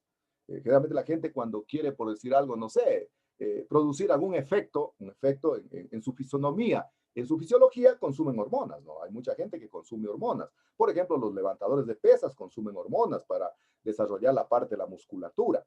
Pero me acuerdo que este caso fue muy sonado en Loja, y siempre lo cuento, porque este niño era muy pequeño, y su padre lo trajo donde un médico endocrinólogo, que son los que manejan la parte hormonal, y bueno, le dijo, mire, sabe que, qué sé yo, tenía creo 7 años y estaba muy pequeñito, y entonces le suministraron hormonas. Y las hormonas, y por ello que fue algo que causó revuelo en Loja, generalmente produjo el efecto contrario. El niño no creció, el niño se engordó, primera cosa, se engordó. Y en segundo lugar, el niño que tenía 7, 8 años, le comenzó a nacer bigote. Es decir, las hormonas, si no se utiliza la concentración adecuada, puede producir el efecto contrario. Mucha gente que a veces les toca tomar hormonas, la gente se resiste a tomar hormonas. ¿Por qué? Porque generalmente producen un efecto contrario. Entonces, si yo quiero tener, por decir algo, al mismo tiempo, raíces adventicias y brotes axilares en el explante, es decir, la siguiente fase que estamos ahorita haciendo en el proyecto Cinchona, ¿cómo estamos jugando con las concentraciones? Hay que comenzar a buscar el equilibrio de las concentraciones. Si las raíces adventicias se vuelvan a bajas concentraciones de auxinas, yo podría utilizar bajas concentraciones de auxinas. Como los brotes adventicios se ponen en medianas y altas concentraciones de citoquininas, yo no podría ponerle altas concentraciones de citoquininas, porque si le pongo altas concentraciones de citoquininas, posiblemente me vaya a formar brotes, pero me inhiba la formación de raíces adventicias. Es decir, debo tratar de buscar el equilibrio hormonal, de tal manera que el explante pueda ejercer una respuesta fisiológica en función del efecto que hace el regulador del crecimiento. Entonces, por eso yo podría poner que si quiero tener al mismo tiempo en un explante brotes axilares y quiero tener raíces también, entonces yo aplicaría, no sé, bajas concentraciones de auxinas y entre medias y bajas concentraciones de citoquininas. En este momento tengo una tesista que se va a unir recién al proyecto de nosotros y va a trabajar en cariogénesis, por ejemplo, en una especie vegetal. Entonces, ella va a utilizar necesariamente, tiene que utilizar hormonas para poder lograr realmente la formación cariogénica.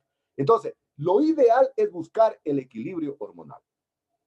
Yo les decía a ustedes que las hormonas naturales son el principio de las hormonas sintéticas y que la primera hormona que se logró aislar en el triptófano del trigo fue el ácido indolacético, es decir, el AIA. Y en base a él, luego se han logrado, producir, biosintetizar reguladores de crecimiento sintéticos, que usted los compra en el mercado, ¿no? Sino que son muy caros, ¿verdad? Por ejemplo, las auxinas, las citoquininas, son productos altamente caros y que yo siempre les digo a los egresados, les digo, miren, cuando nosotros les damos las hormonas no les cobramos absolutamente nada. Yo me acuerdo en la primera experiencia que yo tuve en Cuba, todos los 100 frascos de medio de cultivo que preparé, todos se contaminaron con hongos y se perdió una cantidad de hormonas. Las hormonas son súper caras, son muy caras. Y en función realmente de la hormona intrínseca, que era en cambio intrínseca, que era intrínseca, que era intrínseco. ¿Qué era intrínseco? Interno. En función de las hormonas internas puede haber 4 comportamientos en el explante. Primero, por ejemplo, un cultivo que no necesita ni de auxinas ni citoquininas. Eso significa que el explante que usted tomó del campo intrínsecamente lleva consigo auxinas y citoquininas. Y por lo tanto, no es necesario adicionarle de forma exógena. Primer caso. Segundo caso, en cambio, tiene un explante que lo toma del campo y solo necesita auxinas. Si solo necesita auxinas, decimos que es heterótrofo para las auxinas y es autótrofo para las citoquininas. ¿Qué quiere decir esto? Es decir, es heterótrofo para las auxinas porque yo tengo que adicionarle de manera exógena la auxina con la que crece y desarrolla en el campo. Pero tengo realmente que tomar en cuenta que tiene citoquinina, es decir, es autótrofo. Él mismo la prepara, en este caso, a la citoquinina. Segundo caso. Tercer caso, en cambio, el explante solo necesita citoquinina. Es decir, tiene auxina intrínsecamente en su estructura fisiológica. En ese caso diremos que ese explante es autótrofo para las auxinas porque sí los puede elaborar, pero es heterótrofo para las citoquininas. Pero en la mayoría de los casos, en función del tamaño del explante, eso hemos de hablar algún rato, de que a medida que disminuye el tamaño del explante, disminuyen las reservas nutritivas que lleva el explante y por ende también los reguladores del crecimiento. Y la mayor parte de los explantes realmente necesitan de auxinas y citoquininas. A medida que son más pequeños, con mayor necesidad todavía. Cuando eso sucede, estamos en el cuarto caso, en donde decimos que es heterótrofo, tanto para las auxinas como para las citoquininas. Ustedes ya saben lo que es heterótrofo, es decir, necesita una fuente exógena, es decir, necesita que se le adicione de forma artificial. Pero ¿qué efectos puede producir también en el explante el uso de auxinas y citoquininas? Y esta es la tercera pregunta que me hicieron el día jueves, ¿no? Yo les decía de que el objetivo de la fase de brotación que yo le estaba exponiendo el día jueves era tener mayor cantidad de brotes. Y una doctora en genética que se identificó me dijo, ¿qué pasa con el explante después de 4 subcultivos? Y justamente pasa lo que está aquí.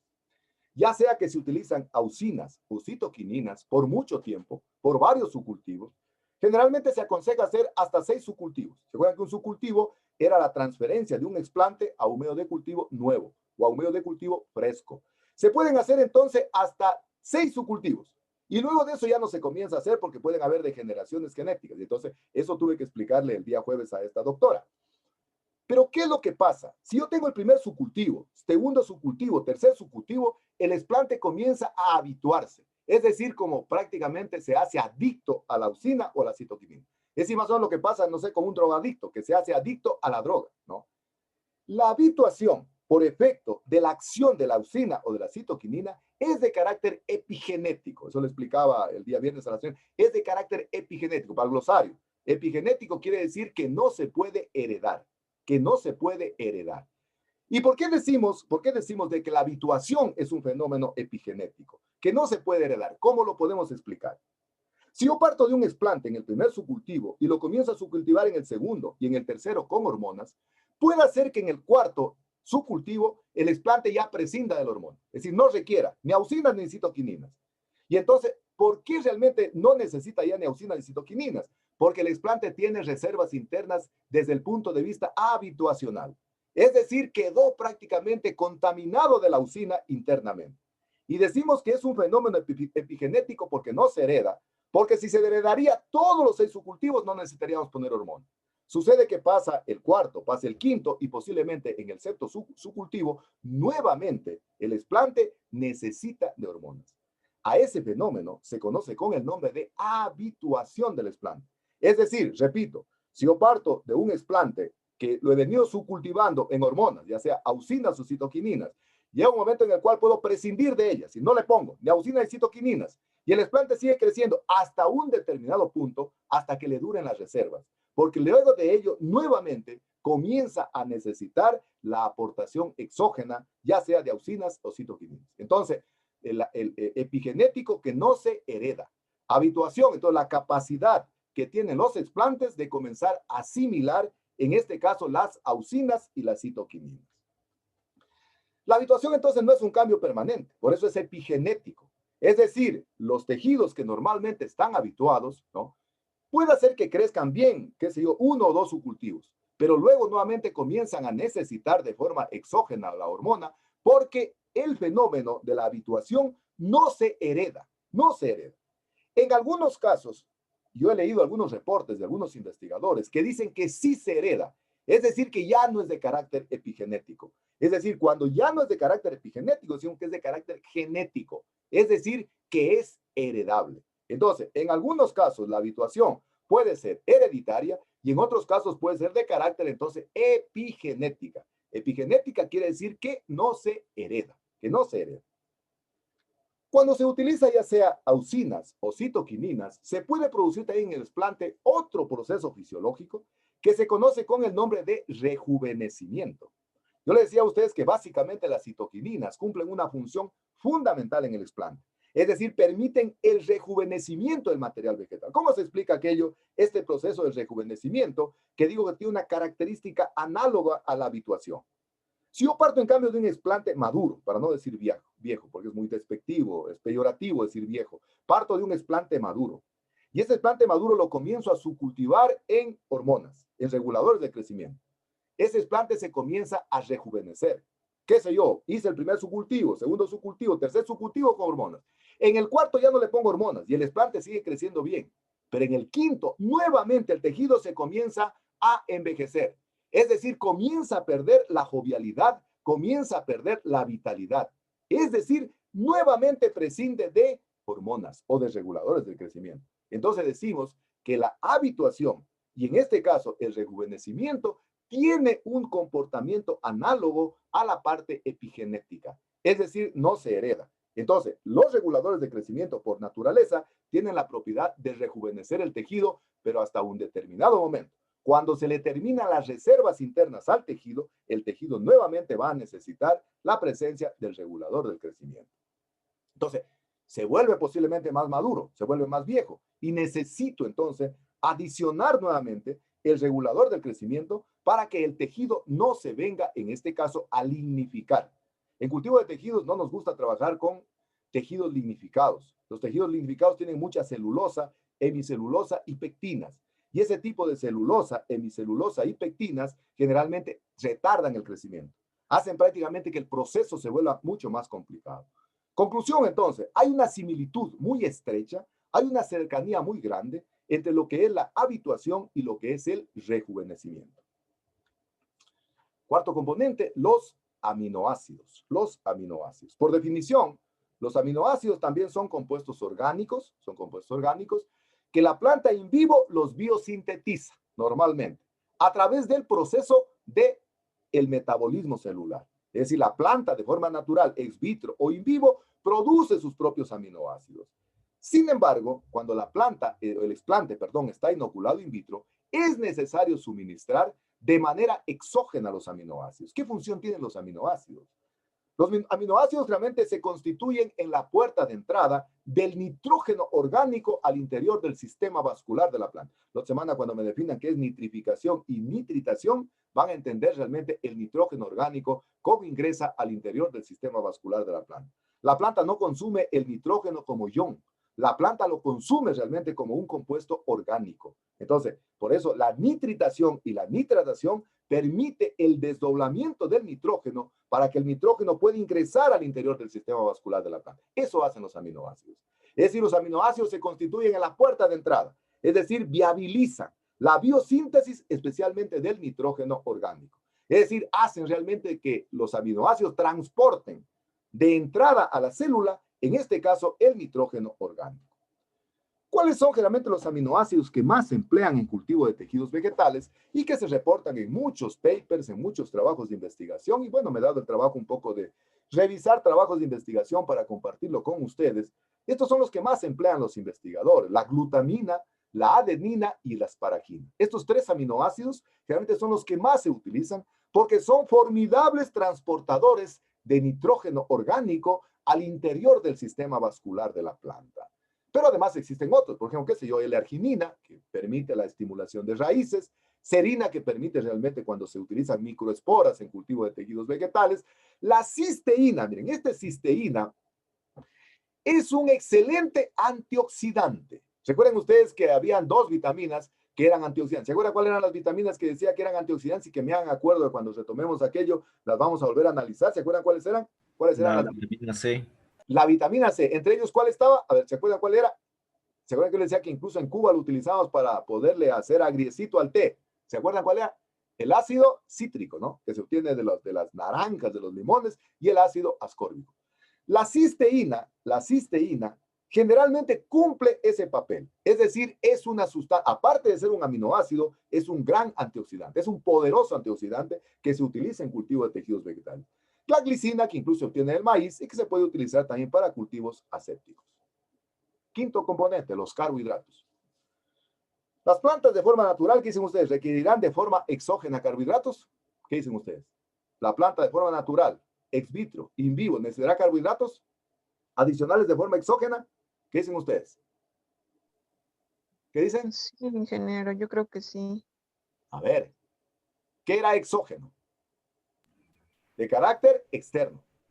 Las plantas in vivo, ex vitro o que crecen en el campo, un invernadero, no necesitan carbohidratos suministrarse de forma exógena, porque ellos lo hacen a través de la fotosíntesis y por ello lo que viene a constituir en el medio de cultivo los carbohidratos, la fuente de energía y carbono. Eso generalmente la planta lo hace a través de ese gran molino que decíamos que es la fotosíntesis, los elementos de entrada y los elementos de salida, los inputs y los outputs, ¿no? Los carbohidratos constituyen la fuente de energía y carbono y son esenciales en el crecimiento y desarrollo in vitro.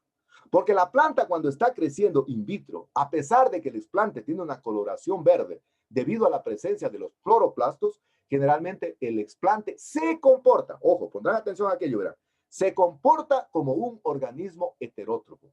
Y al comportarse como un organismo heterótropo, necesitamos adicionarle de manera exógena los carbohidratos. Esos carbohidratos que normalmente la planta los hace a través del proceso fotosintético. A ver, ¿quién me hace acuerdo? ¿Cuáles eran el gran molino? ¿Cuáles eran el gran molino? A ver, ¿cuál era el gran molino? Los elementos de entrada. ¿Qué nomás eran en la fotosíntesis? Los El elementos agua, de entrada eran el agua, la luz, la luz, materia orgánica, Minerales. Los sales minerales. dióxido de carbono y la Y el dióxido de carbono. y el dióxido de carbono, ¿no es cierto? Normalmente de la planta, cuando está inoculada, se comporta. Alguna vez les dije es con cuando uno no trabaja, ¿no? No es porque uno posiblemente, no sé, sea dejado, no, que no tiene la posibilidad. El explante, cuando está inoculado in vitro, se comporta como un organismo heterótropo y tenemos que adicionarle de manera exógena los carbohidratos. Los carbohidratos entonces constituyen la fuente de energía y carbono para el explante. Esa fuente de energía y carbono del explante en las plantas in vivo, en las plantas creciendo en el vivero, se la obtiene a través del proceso fotosintético. Esa es la razón por la cual se acuerda que decíamos que después de la fotosíntesis, ¿cuáles eran los outputs en cambio? ¿Cuáles eran los elementos de salida? ¿Cuáles eran? ¿Cuáles eran los elementos de salida? Era la sacarosa y el oxígeno. Decíamos que se producen 6 moléculas de sacarosa y 6 moléculas de oxígeno, ¿no es cierto? Eso se produce en la fotosíntesis. Los explantes inoculados in vitro, como no hacen fotosíntesis, tenemos que suministrar de forma exógena la sacarosa. La sacarosa es muy cara, ¿verdad? Pero si no tenemos sacarosa, podemos adicionar el azúcar común, el azúcar que normalmente lo utilizamos para endulzar los alimentos. Pero también se puede utilizar, qué sé yo, otro tipo de carbohidratos, como el caso de la fructuosa, la glucosa, la maltosa, etcétera, etcétera. ¿Cuál es la concentración que se utiliza de carbohidratos en el medio de cultivo? Se pueden utilizar concentraciones de 1 a 5%. Ya viene la primera pregunta, entonces, a ver, ¿quién sabe cómo se prepara una solución porcentaje peso, porcentaje volumen? O si no lo saben, a la próxima clase o los siguientes ya me dicen cómo se prepara o qué es sacarosa del 1 al 5%. Entonces, necesitamos... Una pregunta. Claro, con todo gusto. Respecto a eso de los carbohidratos, o sea, cuando la plantita está in vitro, ustedes les aplican, pero la planta no los produce como No. lo que hacen las plantas en el hábitat natural. ¿Me está preguntando Evita, tal vez? Sí, yo. Gracias, David. Muy buena pregunta, ¿no? El explante, a pesar que tiene color verde, ya voy a explicar eso en unas clases posteriores, generalmente el explante, el aparato fotosintético, no está activado. ¿Y por qué no está activado? Ahora, me adelanto un poquito a explicar. Porque el explante encuentra en el medio de cultivo todos los elementos nutritivos. No necesita trabajarlo. Yo les digo, no, cuando uno todavía está, qué sé yo, arrimadito en algo y no necesita trabajar. No es que uno no pueda trabajar. El problema es de que encuentra todo. El explante encuentra todo. Entonces, por eso le suministramos de manera exógena la sacarosa y puede ser del 1 al 5%. Recuerden ustedes que la sacarosa era termolábil, es decir, a veces no soporta altas temperaturas y se puede transformar, se puede cambiar, no se puede volver, qué sé yo, glucosa, se puede volver fructuosa. Entonces, se utilizan concentraciones que van del 1 al 5%. Eso quiero que me sepan ya, quiero que me vayan sabiendo, porque ahorita no van a entender que es 1 o 5%. Y necesito que ustedes me vayan entendiendo porque sobre eso vamos a hacer ejercicios y vamos a hacer uno de los exámenes que son sobre solo soluciones. Ingeniero, ¿puede repetirme la última pregunta que dijo? Ya. cómo se prepara una solución porcentaje peso y porcentaje volumen, que es la que estaba Jordi anotada, ¿se acuerdan? Pero, por ejemplo, ¿cómo se prepara? No, sí, pero algo más ¿Cómo difícil se prepara sacarosa del 1 al 5%? ¿Qué quiere decir sacarosa de 1 al 5%? ¿Qué quiere decir sacarosa del 1 al 5%? Entonces le decía de que la sacarosa, la concentración de sacarosa puede ser de 1 al 5%. Y que esa concentración está íntimamente relacionada al tipo de desplante, a la edad del material vegetal. Primero, tipo de desplante. Si el desplante es grandecito, que si tiene el tamaño de 1 centímetro, posiblemente internamente lleva mayor reservas alimenticias. Pero si el desplante es más pequeño, generalmente va a tener menos reservas alimenticias. Primera cuestión, entonces, al tipo. Segundo, a la edad. En cultivo de tejidos vegetales decimos que a medida que el explante se incrementa la edad, va disminuyendo las capacidades de proliferación. Es decir, necesitamos incrementar la concentración de sacarosa. Es decir, a medida que se incrementa la concentración de sacarosa, generalmente se incrementa el crecimiento y desarrollo. Por ejemplo, las semillas de orquídeas, por decir algo. Yo me acuerdo que en este medio que les contaba que me tocó preparar en Cuba para poder dar el examen, ellos trabajaban mucho con orquídeas, básicamente Oncidium y Cattleya. Entonces, ellos adicionaban en el medio de cultivo Knudson-C, no preparaban ellos medio de cultivo Murakami-Scoop, porque Knudson-C es el medio propio para las orquídeas, pero ellos entonces le adicionaban de manera exógena, le adicionaban una gran cantidad de sacarosa, porque está demostrado que la sacarosa contribuye a viabilizar o a inducir la germinación, especialmente de semillas de orquídeas.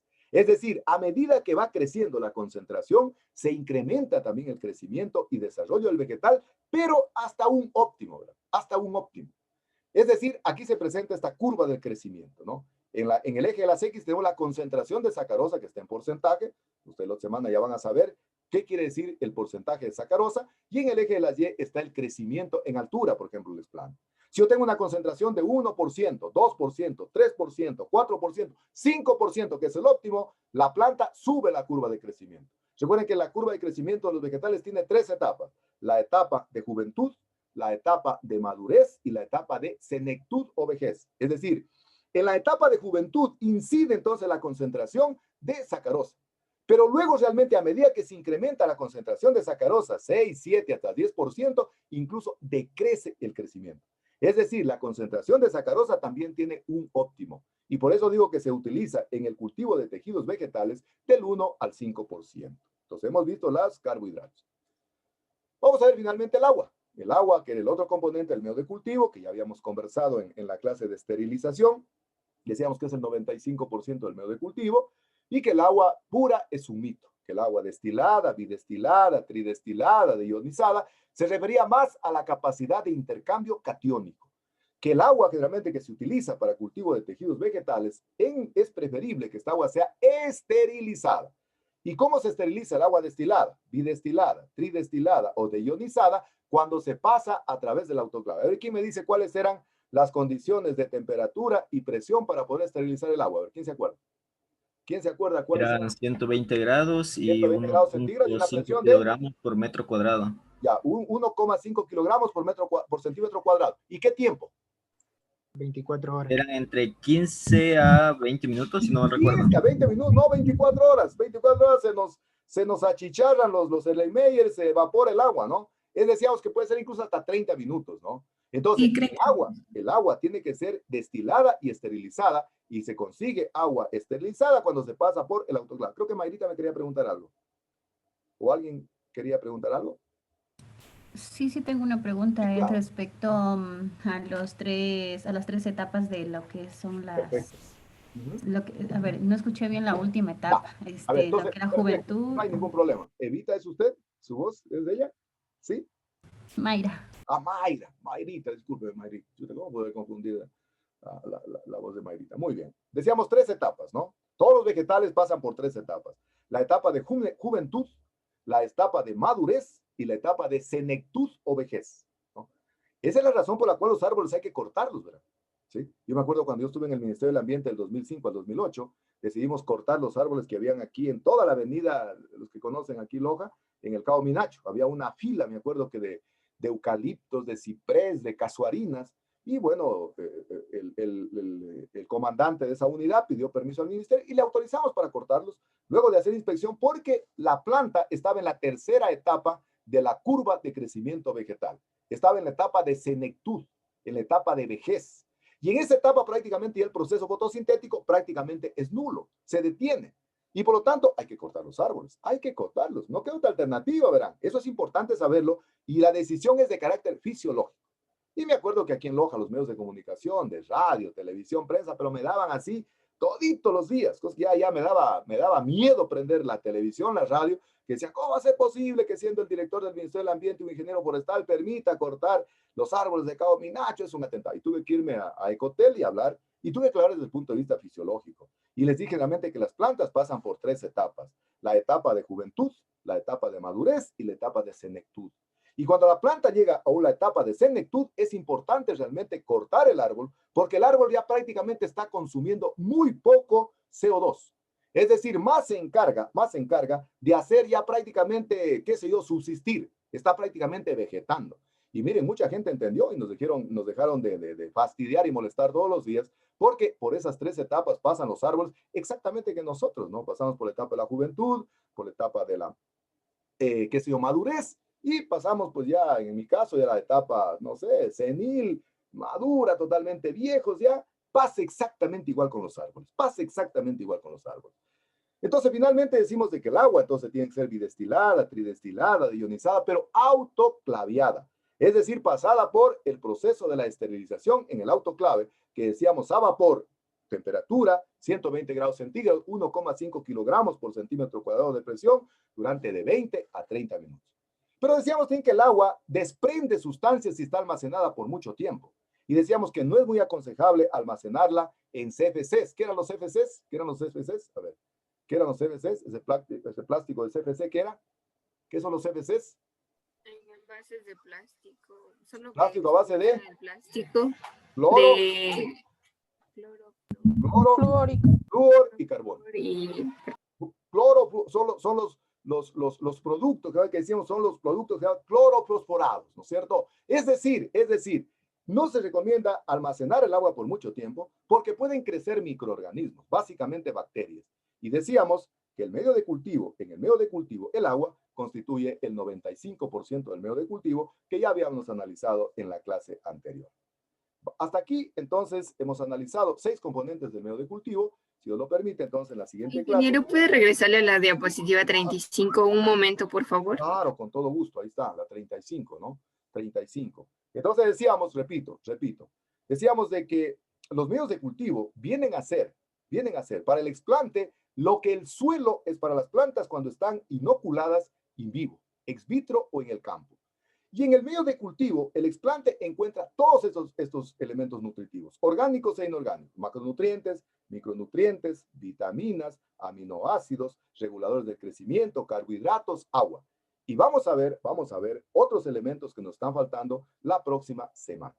¿Estamos? Ingeniero, disculpe, ¿le puede poner en la diapositiva 22 para anotar? 22, claro, con todo. Pero ahora todas estas clases, yo las subo inmediatamente, las descargo y las subo, por favor, a la página de la asignatura. Así que si tal vez tienen tiempito y tienen la curiosidad, pueden revisarlas, ¿no?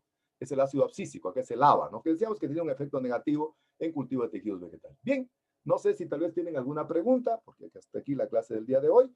Nos falta abordar la segunda parte de los medios de cultivo, pero para eso necesito que vayan entendiendo lo que son soluciones porcentaje peso y porcentaje volumen, porque ahora ya quedó, por ejemplo, la duda de que la sacarosa dice del 1 al 5%, pero yo 1 o 5% no puedo medir en el laboratorio. Tengo que tener la unidad correcta. Entonces, por eso a mí me interesa, por favor, que consulten qué es una solución porcentaje peso, porcentaje volumen, porque luego vamos a hablar ya de otro tipo de soluciones que necesitan, en cambio, porcentaje volumen, ¿sí? Para poderlas adicionar. Incluso como producto de esa consulta, tienen que saber solo en el disco duro, vamos a tomar un examencito medio sui generis, más o menos, al final ya de la asignatura de lo que es porcentaje peso, porcentaje volumen, para que no se olviden nunca, ¿no? Bien, ¿alguna pregunta, tal vez alguna duda que quedó? ¿Algún término tal vez que no pudieron guardar bien en el glosario? A la orden, por favor. ¿Puedo pasar tal vez la lámina? Sí, ingeniero. No sé si tal vez tienen alguna pregunta.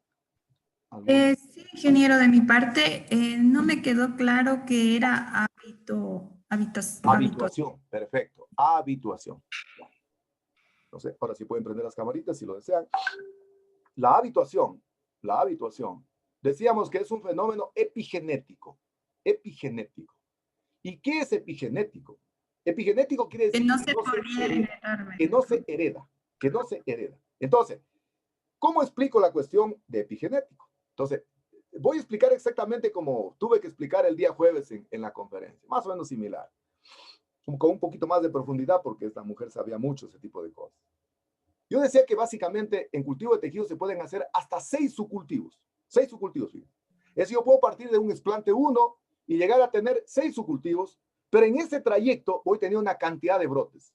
Entonces, desde el punto de vista de la tasa de multiplicación potencial, si pasé, por ejemplo, o empecé con un explante, puedo llegar a tener, qué sé yo, al final 500, por ejemplo. 500. Porque cada vez se van multiplicando. Entonces, en el primer subcultivo utilizo hormonas. Por ejemplo, ácido indolacético con benzilaminoprina, una auxina y una citoquinina. Y utilizo en el primer subcultivo, en el segundo subcultivo, en el tercer subcultivo. Y el tejido se comienza a embibir de la hormona. Es decir, más o menos se comienza a volver un adicto a la hormona. Se volvió más o menos como, no sé, una persona que se vuelve adicta a algo, ¿no es cierto? Es decir, se le hace costumbre, ¿no? Entonces, llego hasta el tercer subcultivo y yo lo pongo en el cuarto subcultivo a ese explante que venía siendo cultivado con auxina y citoquinina, ácido indolacético VAP, ¿no? Y resulta ser que el explante crece sin ningún problema. Crece bien, se desarrolla bien, pero a partir del quinto, nuevamente comienza a declinar su crecimiento, porque necesita nuevamente que se adicione de forma exógena el ácido indolacético y el benzilaminoprina.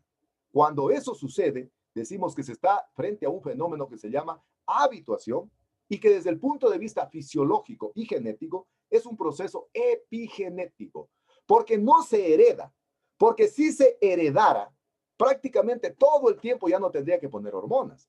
Con otro ejemplo análogo, similar tal vez para que me puedan entender, lo que yo les preguntaba a ustedes del aguacate injerto, ¿no es cierto? Si yo tengo un aguacate injerto y cosecho ya los frutos, a los 4 o 5 años cosecho el fruto, esa semilla, si yo la siembro, ¿qué dicen ustedes? ¿Va a ser chiquita mismo o no? No, sería más grande, ¿no? No, va a tener el mismo ciclo vital de la planta in vivo. Entonces pasa exactamente igual acá con la habituación. Es decir, repito otra vez, ¿no? Parto de un explante, ¿no? Que lo vengo subcultivando en ácido indolacético y benzilaminoprina, una auxina y una citoquinina. En el cuarto subcultivo no le pongo nada, no le pongo ni hormona, ni auxina, ni citoquinina, ni ácido indolacético, ni benzilaminoprina. Y el explante crece bien. Pero voy al quinto y decrece su crecimiento. Y nuevamente tengo que volverle a poner ácido indolacético y VAP. Ese fenómeno que se produce se conoce con el nombre de habituación. Y decimos que es de carácter epigenético porque no se hereda. Porque si se heredara, ya no fuera necesario seguirle adicionando los reguladores del crecimiento. Entonces decía que la habituación tiene una característica similar, análoga al rejuvenecimiento. Y vamos a poner un ejemplo con nosotros, ¿no? Para que me puedan entender más fácilmente. A mí siempre me gusta realmente hacerme entender con analogías, ¿no? Vamos a poner, no sé, una persona quiere de alguna manera quebrar la curva de crecimiento normal. Es decir, está en la etapa de la senectud y quiere volverse joven. Imposible, ¿no es cierto? Pero quiere hacerlo. Vamos a poner, quiere hacerlo, ¿no es cierto? Y comienza a utilizar hormonas y se comienza a rejuvenecer según él. No sé, el rostro se le pone mucho más limpio, se le pone mucho más, no sé, espléndido, ¿no? La piel se le vuelve mejor, ¿no? Y él dice, bueno, chuta, ya me rejuvenecí, me dio excelente resultado la hormona, ¿no? ¿Qué hago ahora? Dejo de consumirla. Deja de consumirla y nuevamente comienza a aparecer, chuta, como uno que está viejo, como acordeón realmente la salud. ¿Qué pasó? No fue un fenómeno epigenético. Es decir, solo duró mientras duró el efecto de la hormona. Solo mientras duró el efecto de la hormona. Entonces, por eso decíamos que, como conclusión, hay una relación muy cercana entre la habituación y el rejuvenecimiento. Los dos tienen un carácter epigenético. Sin embargo, yo estaba leyendo un paper en donde dice que en algunos casos, puede haber un fenómeno de naturaleza epigenética. Y esta doctora el día viernes me decía aquello, de que puede ser, de que la literatura reporta, que puede ser en cambio ya de carácter hereditario. Es decir, que hereda, que se transmite a la generación siguiente, ¿no? Entonces, por lo que decíamos de que hay una relación muy cercana entre la habituación y el rejuvenecimiento. No sé, ¿está claro? No sé si tal vez, ¿sí quedó claro? Sí, ingeniero, muchas gracias. Muy bien, Karen. ¿Alguna otra pregunta, tal vez? ¿Alguna otra pregunta? ¿Alguna otra pregunta? ¿Quedó claro? Conclusión final, entonces. Conclusión final para ir cerrando la clase. Entonces, el medio de cultivo, entonces, es para el explante lo que el suelo es para la planta cuando crece in vivo.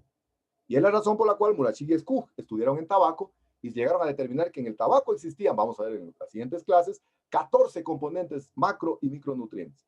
Y en función de aquello hicieron una dosificación, hicieron una formulación de un medio de cultivo que hasta hoy perdura, que se conoce con el nombre de medio de cultivo de Murashige y Skug, que es el que ustedes van a preparar en la práctica, ¿no? ¿Qué tiene Murashige y Skug? Tiene todos los macro, los micro y compuestos orgánicos que se van adicionando de forma exógena. Y la última conclusión, los reguladores de crecimiento, los que más se emplean son las leucinas y las citoquininas. Y la primera regulador de crecimiento que se utilizó fue el ácido indolacético, que se obtuvo del triptófano de trigo. De ahí se aisló y en función de ello se han hecho sintéticos. Son muy caros los reguladores de crecimiento, actúan en pequeñas concentraciones, se hacen efectivos en un lugar en donde son diferentes, donde se producen, a veces siempre se forman en las partes apicales los reguladores de crecimiento, ¿verdad? Y a veces su efecto se va a ver por las hojas, por los frutos, por la raíz, es decir, actúan en un lugar diferente. Pero, mucho ojo con las concentraciones.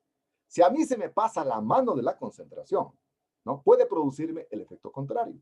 Entonces aquí me acuerdo que hace unos, ¿qué será? Un año creo, una vez llego al laboratorio, salía de clases, y entonces me dice una de las compañeras que trabajaba en ese tiempo, Ruthita, la conocen aquí, Anita y Jordi, trabajaba con nosotros en ese tiempo, y me dice, ingeniero, venga para que vea, quiero indicarle algo. Y sembré unas semillas de cinchona en un medio de cultivo que había quedado de Cayogénesis, de una de las niñas justo que se va a graduar la otra semana, y me dice, venga para que vea. Dice, no, germinó la semilla, estoy preocupada. ¿Qué formó? Voy a ver, y existía una masa amorfa de células de color blanquecino, parecía una motita de canguil, ya, para que ustedes me entiendan. Una mota de canguil. Todo el mundo conoce un canguil reventado, ¿no es cierto? Así se parecía. Entonces le digo a ella, usted acaba de hacer un descubrimiento fabuloso porque la semilla está induciendo la formación de un callo. La semilla no ha formado una plántula completa, sino que ha formado un callo. Y ahora podemos desdiferenciarlo. Entonces, fíjense, ella utilizó una hormona con el ánimo de lograr la germinación de la semilla, pero la hormona le produjo el efecto contrario. Por eso, en investigación es de fundamental importancia buscar el equilibrio hormonal auxina-citoquinina. Ahorita estamos interesados con una tesista que justamente anoche tuvimos una primera tutoría para ver si formamos callos en protocormos. Recuerden que ese término quedó en el glosario protocormo. ¿Qué es un protocormo? ¿Qué era un protocormo? A ver, ¿quién se acuerda que era un protocormo? Es la parte viva de la célula. Ajá, no, protocormo. ¿Verdad que es aparecido? Por eso en el examen tengan cuidado. Lo que es protocormo y lo que es protoplasto. ¿Qué es un protocormo? A ver. Ella va a hacer la tesis en protocormos. ¿Qué es un protocormo? A ver, en el glosario. ¿Qué es el protocormo? Protocormo es el cuerpo vegetativo de las orquídeas. El protocormo, fíjate, totalmente diferente a lo que es el protoplasma. El protocormo es el cuerpo vegetativo de las orquídeas. Cuando ustedes vean una catleya, esos bulbitos que da origen a una planta completa, ese fue origen de un protocormo. Entonces, le digo que con esta niña discutíamos anoche y entonces estábamos viendo para hacer una tesis, para buscar la concentración hormonal, auxina-citoquinina para que el protocormo, no queremos que forme una planta completa. Queremos inhibir la planta completa para formar callo. Y entonces tenemos que buscar la combinación hormonal que nos permita realmente aquello. Pues a mí me encanta la cuestión de hormonas porque a uno le permite jugar con las concentraciones. Bueno, básicamente yo cuando estudié en Cuba hice una subespecialidad en hormonas y cuando yo estudié me acuerdo que, bueno, yo no sabía qué seguir, ¿no? Entonces recuerdo que yo tenía una amiga que me dice, no, sigue, dice, qué sé yo no sé nada, yo no sé nada, absolutamente nada de lo que son hormonas, pero me parece que es interesante para ti. Y eso es lo que a uno le permite jugar. El investigador juega con las concentraciones hormonales y realmente induce el proceso que él quiere. Y es la razón por la cual decía que este médico realmente cometió terrible problema cuando a este niño le dosificó una hormona que le produjo el efecto contrario. Bien, muchísimas gracias. Ha sido un placer realmente trabajar con ustedes. Si Dios lo permite, nos estamos viendo en la próxima clase. No se olviden lo que siempre les digo, no mezclemos. El amor no puede prescindir de las palabras. Demostremos lo que sentimos, a lo que más amamos, a lo que más queremos, a la familia que está cerquita de nosotros, porque todo es circunstancial. Llega, sucede y pasa. Entonces, si Diosito lo permite, nos vemos la próxima semana. Que tengan una extraordinaria semana y si Dios quiere, entonces nos vemos la próxima semana. Que estén muy bien. Hasta luego. Gracias. Hasta luego, Inge, gracias. Hasta luego, que estén muy bien. Ingeniero, gracias.